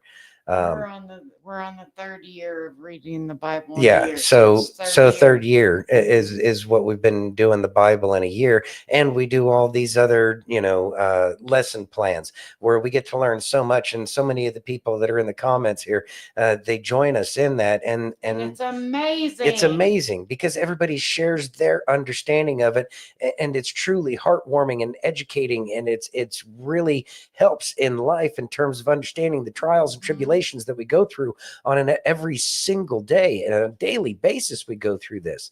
And so we get that opportunity to grow. And when we go to it directly, it doesn't get messed up. It doesn't get twisted. I mean, all of these false Bible verses, God won't give you any more than you can handle. Show me in the Bible where it says that. No, doesn't. as a matter of fact, quite the opposite. He's going to give you so much that you can't handle it, that you have no choice but to turn to your creator and say, God, I can't do this. I need you. That's what it's about. What about God helps those who help themselves? Where is that? Secondhand Jesus. That's where it comes from. If God closes a door, he'll open a window. Well, why wouldn't he make another door to let you go through? No, again, secondhand Jesus. These are all bad things. Follow your heart. That's a terrible one. It says specifically in the Bible that our hearts are evil.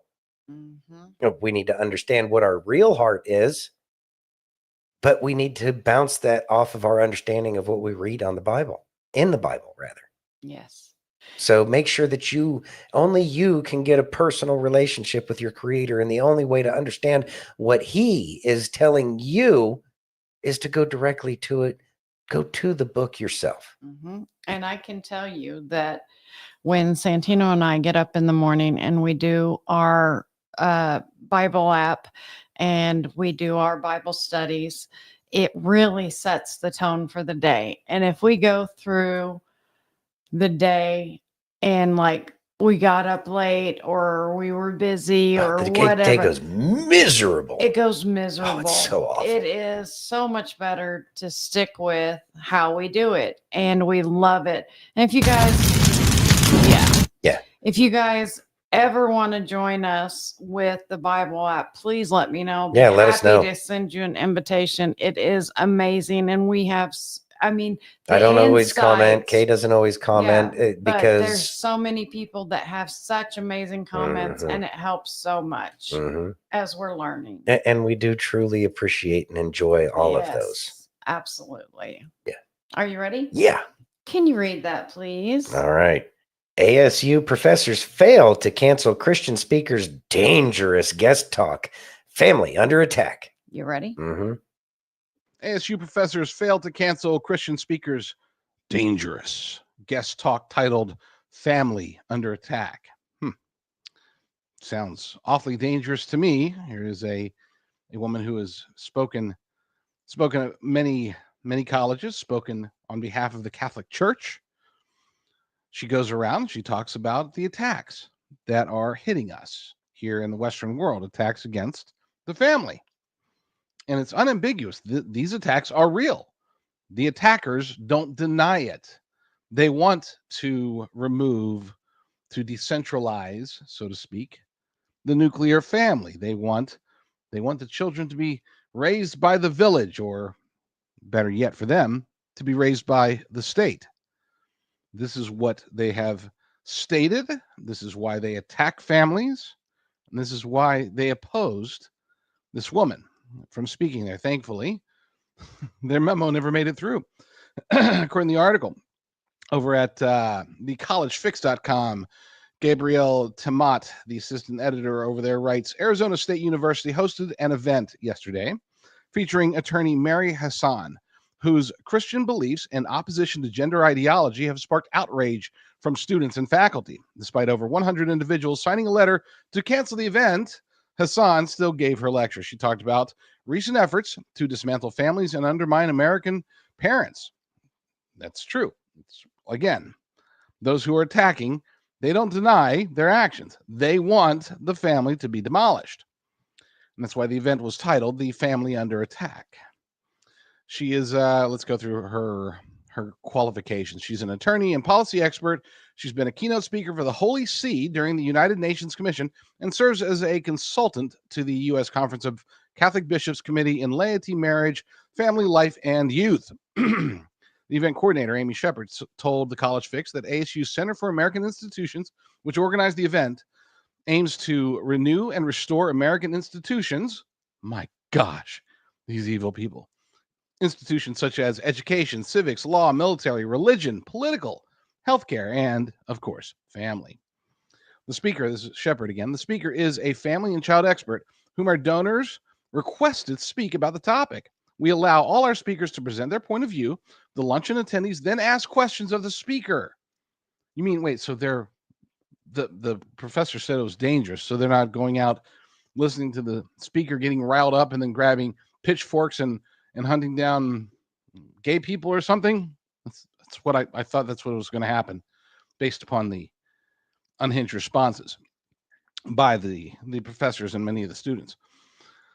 Ahead of the event, faculty, staff, and students at the school signed a letter calling the lecture dangerous. The letter stated that free speech is a guise. Oh, it's a guise. It's not a right.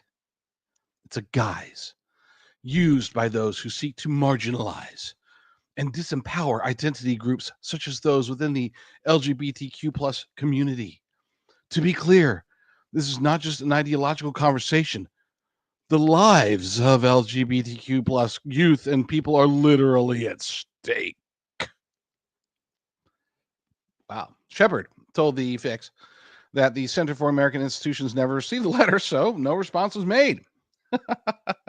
In a Substack post, ASU Professor Owen Anderson critiqued the double standard in free speech advocacy from his colleagues who opposed the event. Anderson stated that Hassan has sparked controversy because she believes minors should not be chemically castrated or have healthy body parts removed in the name of gender affirmation.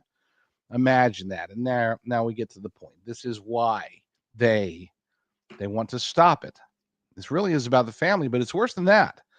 You know, they say it's about protecting marginalized people. They don't care about marginalized people. If anything, they use these marginalized people.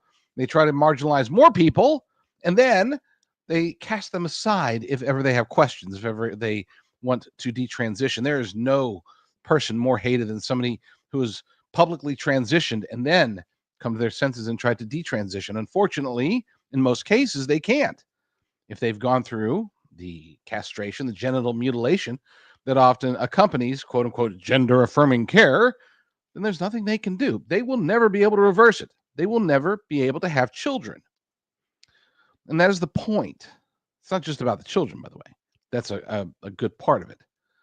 But, and I would argue that those who are so pro gender affirming care, who think that speakers like Mary are dangerous, that many of them don't even realize that the true target of their actions, the true targets of their rhetoric, their protests, their attempts to cancel everybody else, the true purpose is to attack the faith. A lot of them don't realize this. They're just told that it's about protecting the trans children. They're told that it's about making sure that people are marginalized, people are not taken advantage of. And I think a lot of them, most of them perhaps, truly believe this. But at the end of the day, the people that are actually pulling the strings, the puppet masters over these folks, the ones that they never see, they never talk to, they're never seen in public, they don't get marching orders from them. They always get the marching orders from the lieutenants, never from the generals. Well, those generals in this war against the family, these generals are actually at war against God. Their intention is to make as many people, especially children, believe that they are in the wrong body. Because here's the thing. If they can take an 8-year-old and convince that 8-year-old boy that he's actually a girl, what are the chances of that boy growing up into the faith?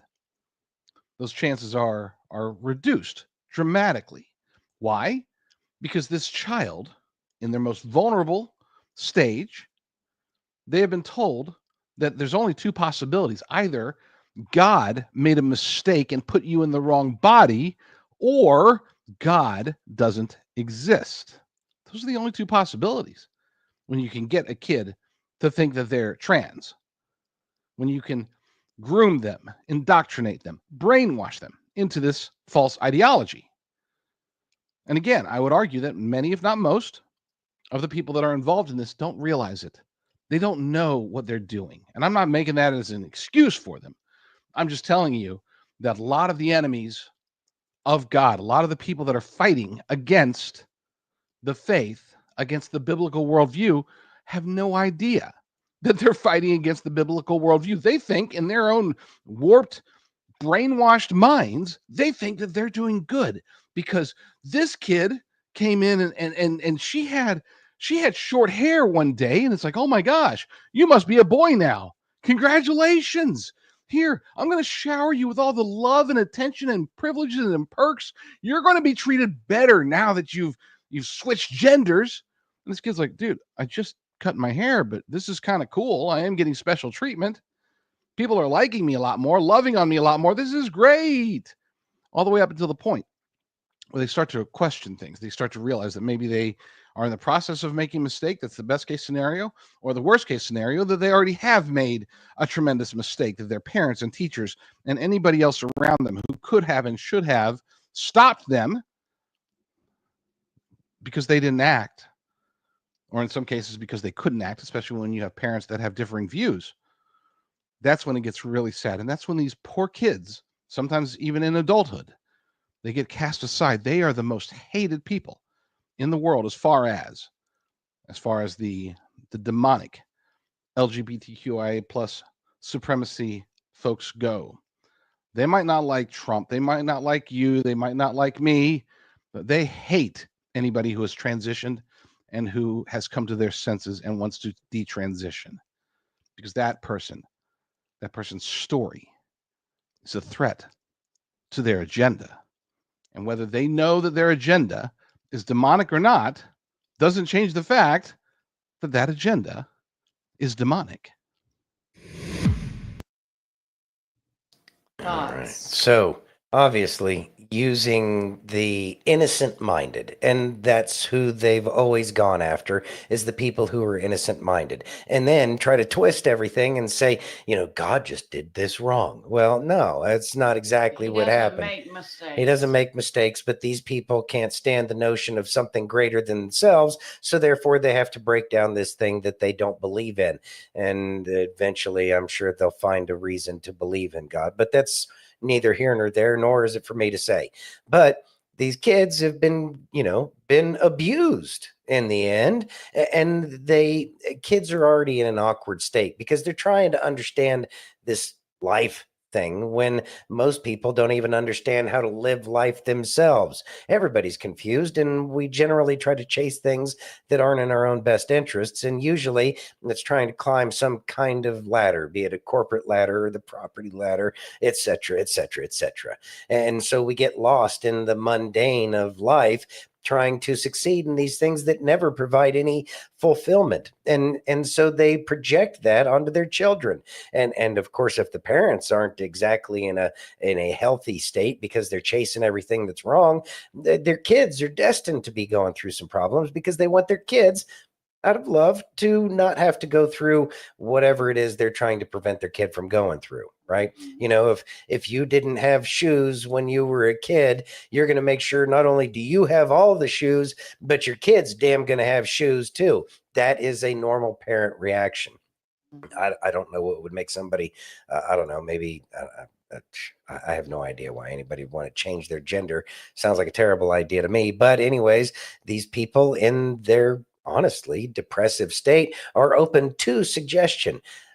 Again, it's a psychological operation against the more innocent minded, which they have no problem committing that really heinous crime in the end when you think about it, against children too. Yes. So these things are going to have to change. And yeah, they may not like them at ASU or whatever, but ASU is eventually going to have to come along, because there's not going to be a Department of Education anymore to tell them that they got to push this ridiculous thought process that makes absolutely no logical sense whatsoever. And so they're going to have to change too.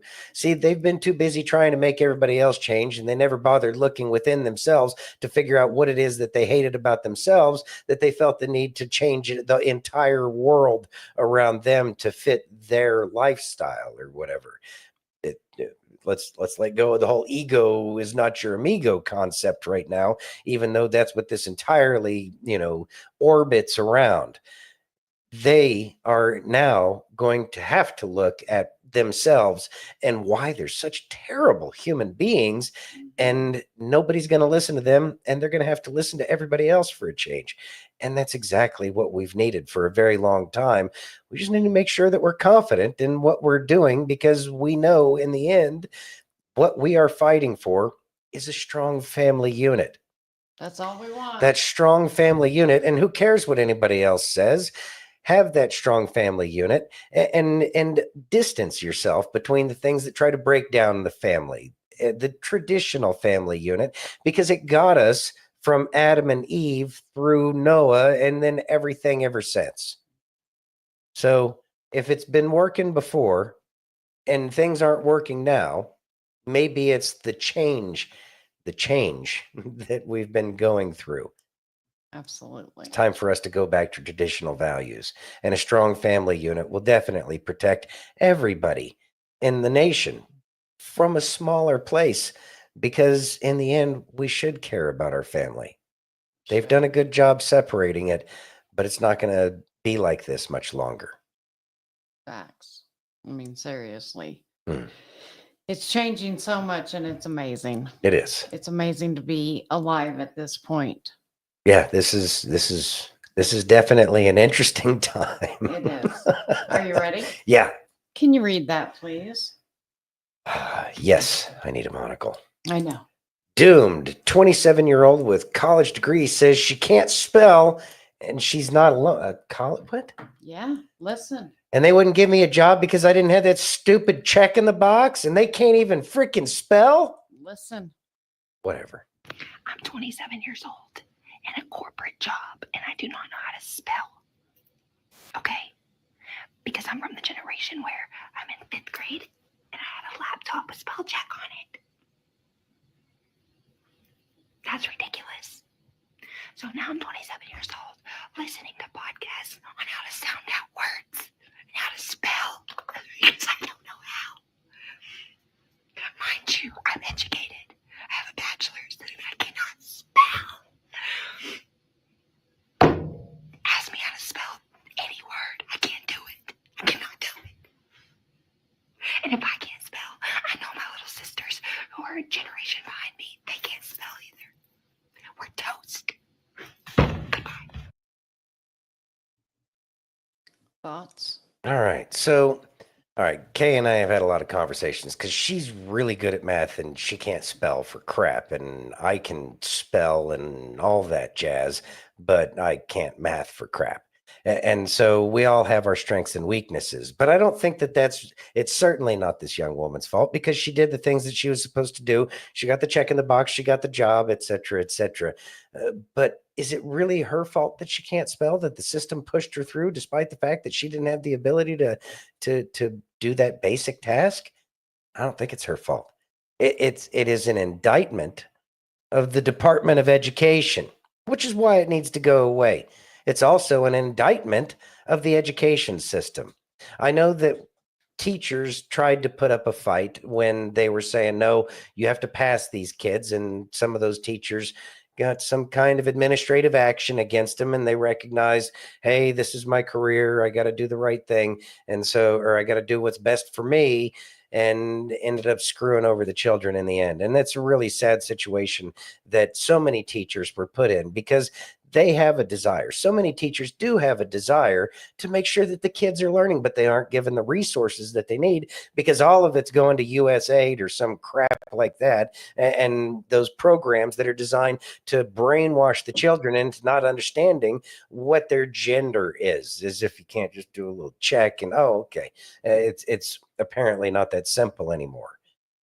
It's because our education system has been subverted by a bunch of really evil communist losers, and it's gonna have to change. Mm-hmm. And they need to learn how to read and write cursive too. Mm-hmm. It is disturbing. It is disturbing. She should read a book. I got a book in mind. Bill says it's that everybody gets a trophy BS, and that has a lot to do with it too, because you don't want to make the kids feel bad that they didn't pass this or that at the other class. Yeah, well, whatever. Also, kids used to drop out in 2nd grade so that way they could get their ass to work and get down to the business with life. Yes. I would say that if you can go to college and you don't know how to read or write, rather, you can't spell. I'm gonna yeah. If you can't spell after you've graduated college, that you feel that you need to have some kind of outing of yourself online, that yeah, maybe dropping out after 2nd grade is not such a bad idea after all, because they're not teaching you anything of value. Silver says, public education is the fault. It's done. It's cooked. Put a fork in it. It's done. Send in the Doge. Mike says, I'm an awful speller, but I'm like a savant with math. Me too. Really? I think that that's just life. Either there's a balance in everything. And if you're good at spelling and that's, what your strength is, you're going to be a little bit weaker on your math and vice versa. I really think that's done by design to make sure that we know how to work with each other. Just throwing out, what I see. Chachi says, should be able to spell after 8th grade. You should. Mm-hmm. Yeah.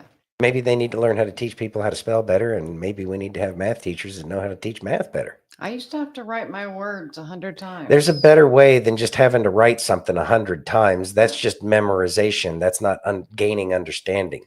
Our education system is supposed to be giving kids the ability to understand something that they don't comprehend. Mm-hmm. That is an education.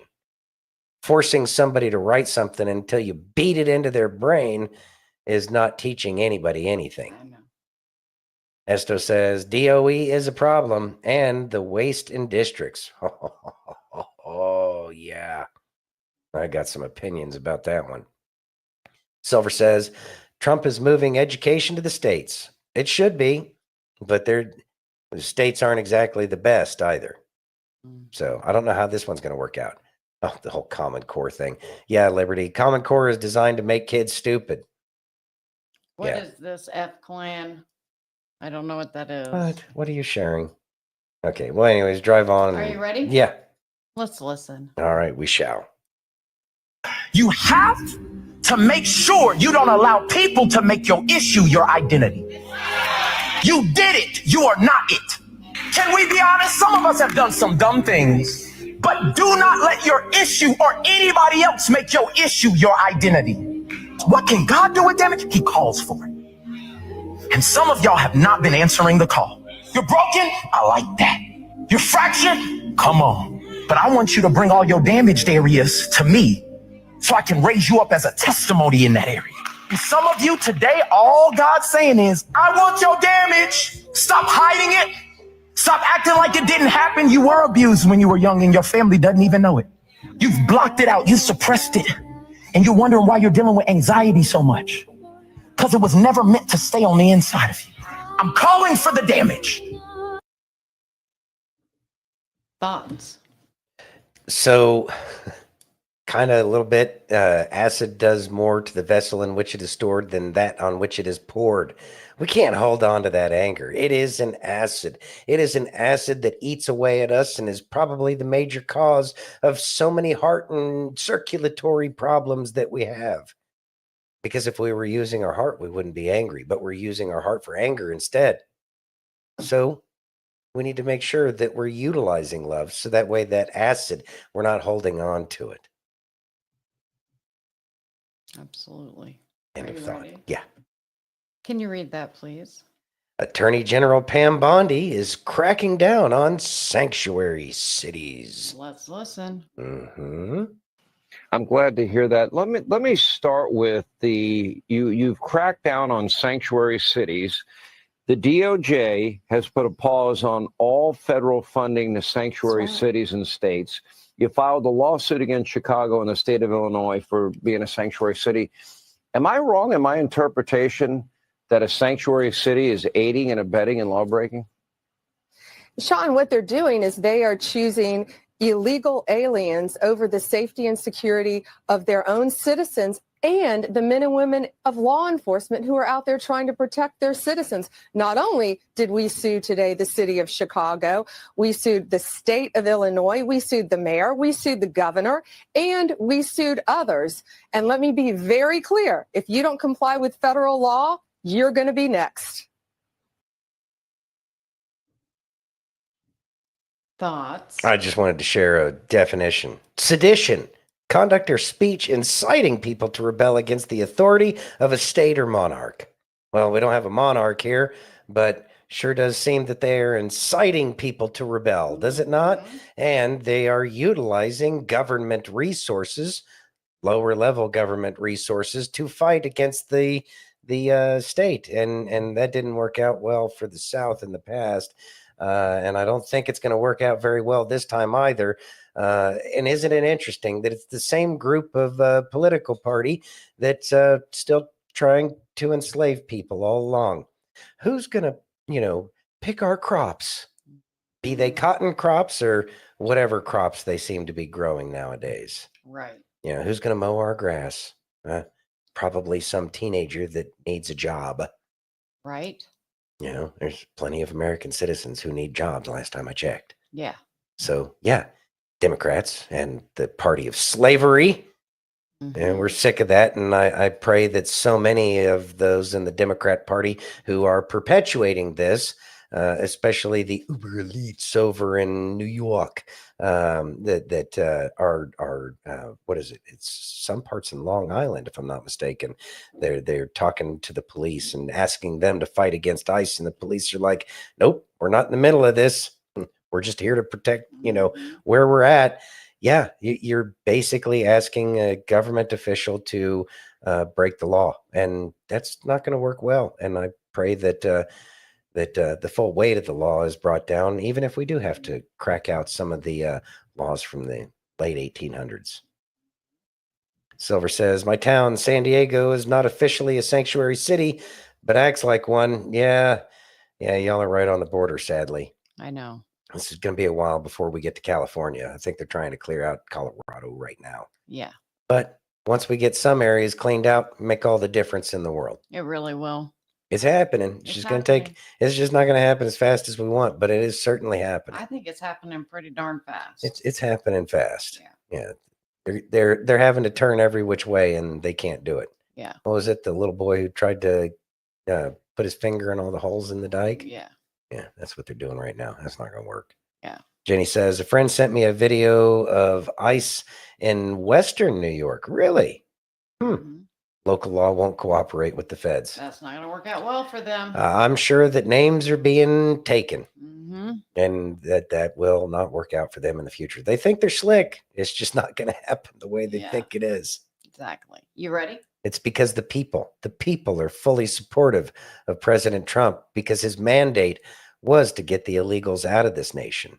People are tired of it. They're tired. You ready? Can you read that, please? Joe Rogan says Democrat Senator Elizabeth Warren is a fucking liar. Let's listen. Yep.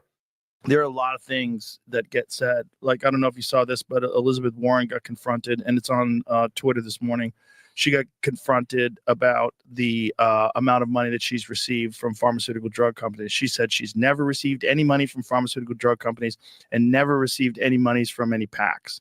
And then, of course, underneath it, Community Notes strikes again. And, of course, she received millions. Yeah. She's a fucking liar. Thoughts? Surprise. Liars. I know. I just think it's funny that now it's coming out and people are actually listening and seeing, especially, I mean, we're talking Joe Rogan. His reach is huge. Gigantic. And so more and more people are Huge. going, wait a minute. They are liars. So that's a good thing. The fact that people can see that they're liars now is something that no matter how many times they were told, you can't tell people, you have to show them, and they're being shown right now. And each little thing that happens that the left pushes back on as they try to defend corrupt government waste and spending, absolutely ridiculous. Probably a terrible move in the end to defend waste, but hey, if that's what you feel you need to do, go for it. But it's certainly waking more and more people up every single day. It really is. You ready? Can you read that, please? What? Gabrielle, what? I can't pronounce her name. Cuccia? Cuccia? Yeah. Okay, I'm probably butchered that. My apologies. Gabrielle Cuccia says conspiracy theorists should now be called conspiracy realists. We've been saying that for years. Yeah. You ready? Yes.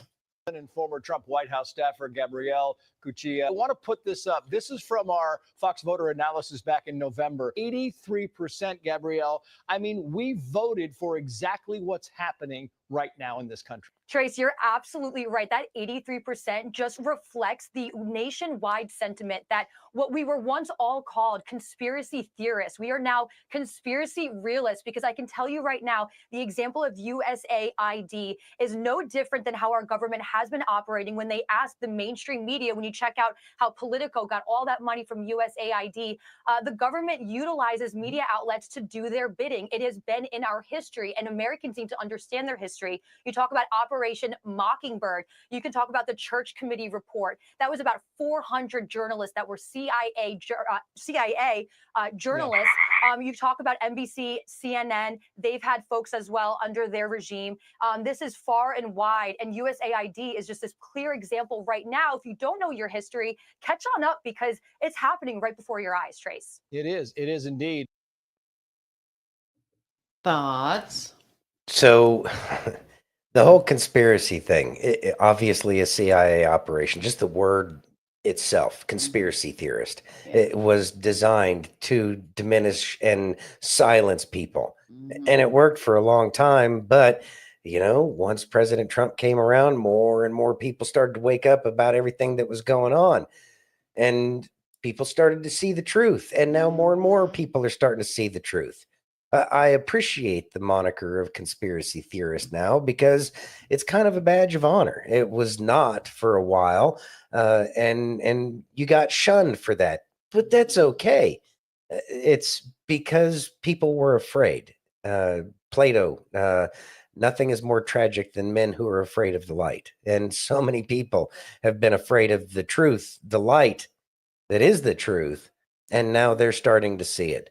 And that is the greatest reward for any of us in the end, is the fact that the goal was to get people to wake up, so that way our nation could be saved and turned back into the republic, as opposed to the empire that we've been running as for so long. And just to have our republic back is the greatest win.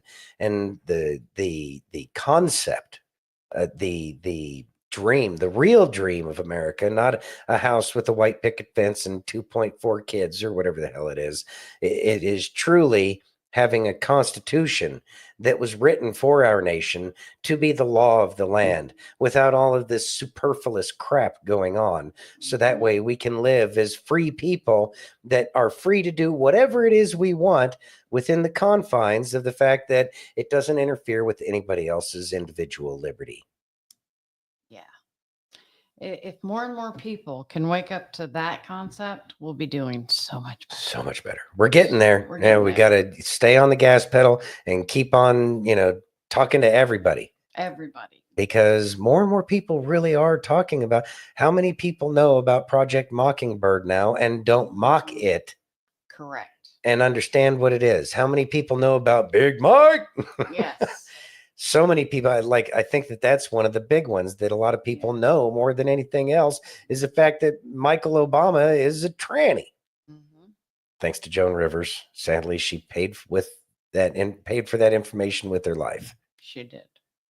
Silver says, a constitutional republic is our greatest inheritance, and it's the best gift we can give to our posterity.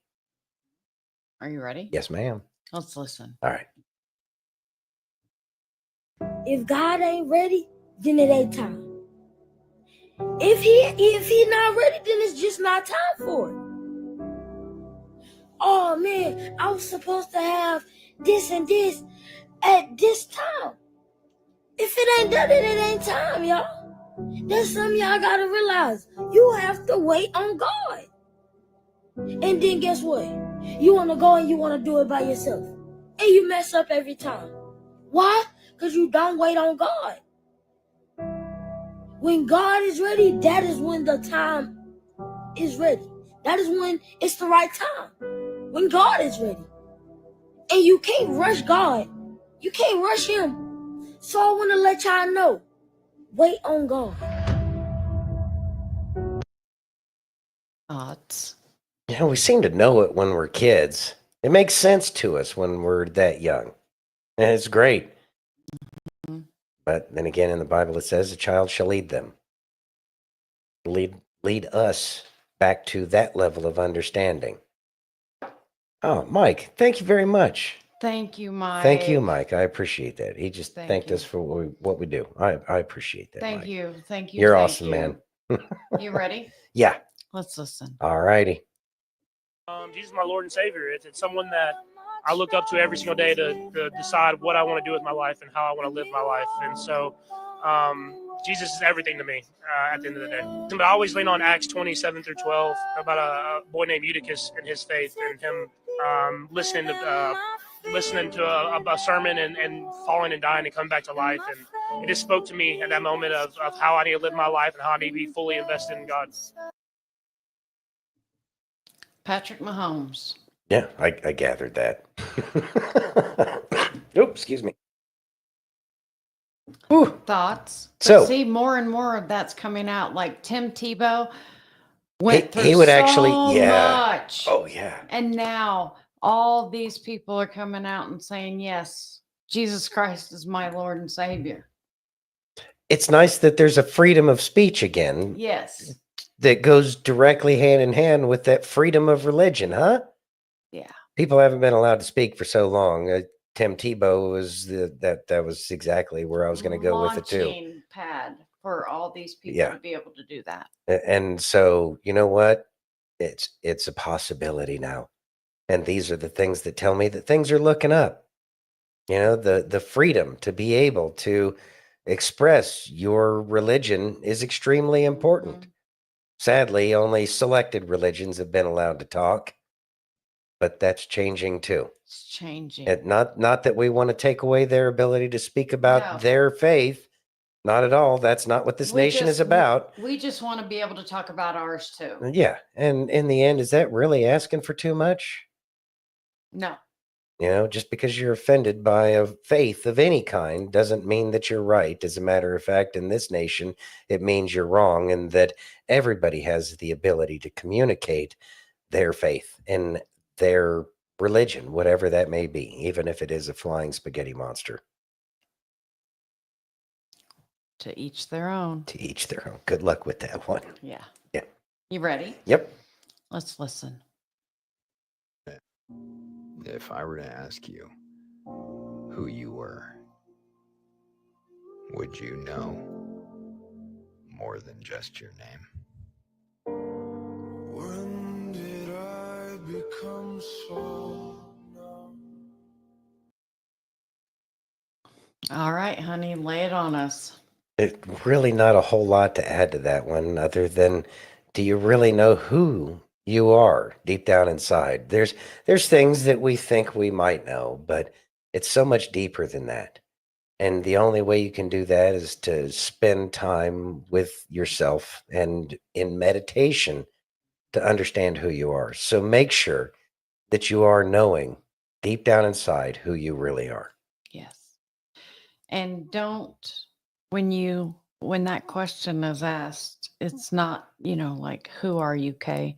Oh, well, I'm an accountant. I'm a wife. I'm a mother. No. I'm a child of God, first and foremost. Well, 100%. So don't identify yourself by what you do. Yeah. Know who you are deep down. You're not the color of your skin. No. You're not your profession. You're not any of the things that so many of us think that we are. So we really need to consider and understand who we are, so that way we can be the full, I guess, child of God, or whatever it is you believe, the full version of yourself. Because then it's a disservice to the world around you if you don't know who you are. And so with that, we leave you the journey to find yourself. Yes. And we appreciate each and every one of you joining us tonight. And we'll be back on Monday, 7 p.m. Eastern, 4 p.m. Pacific, on Facebook, YouTube, Twitch, X, Rumble, and pill.net. And if you haven't already, please take a minute and give us that virtual hug. If you're over on Rumble or YouTube, hit that thumbs up. If you're over on pill.net, take that red pill. If you're over on X, smash that heart. And if you're on Facebook, you're our amazing family. Oh, yeah. So we know you like to push buttons. There's hearts and happy faces and all sorts of stuff over there. 7 different options. So go over there and clickety-click away. Clickety-click, everybody. Make sure you do that for us. It really does help us out, and we do truly appreciate it. And we look forward to seeing y'all again on Monday evening. We will miss you guys so much this weekend. Have a great weekend, everybody. We love you all. Have a great night. Be safe, and God bless.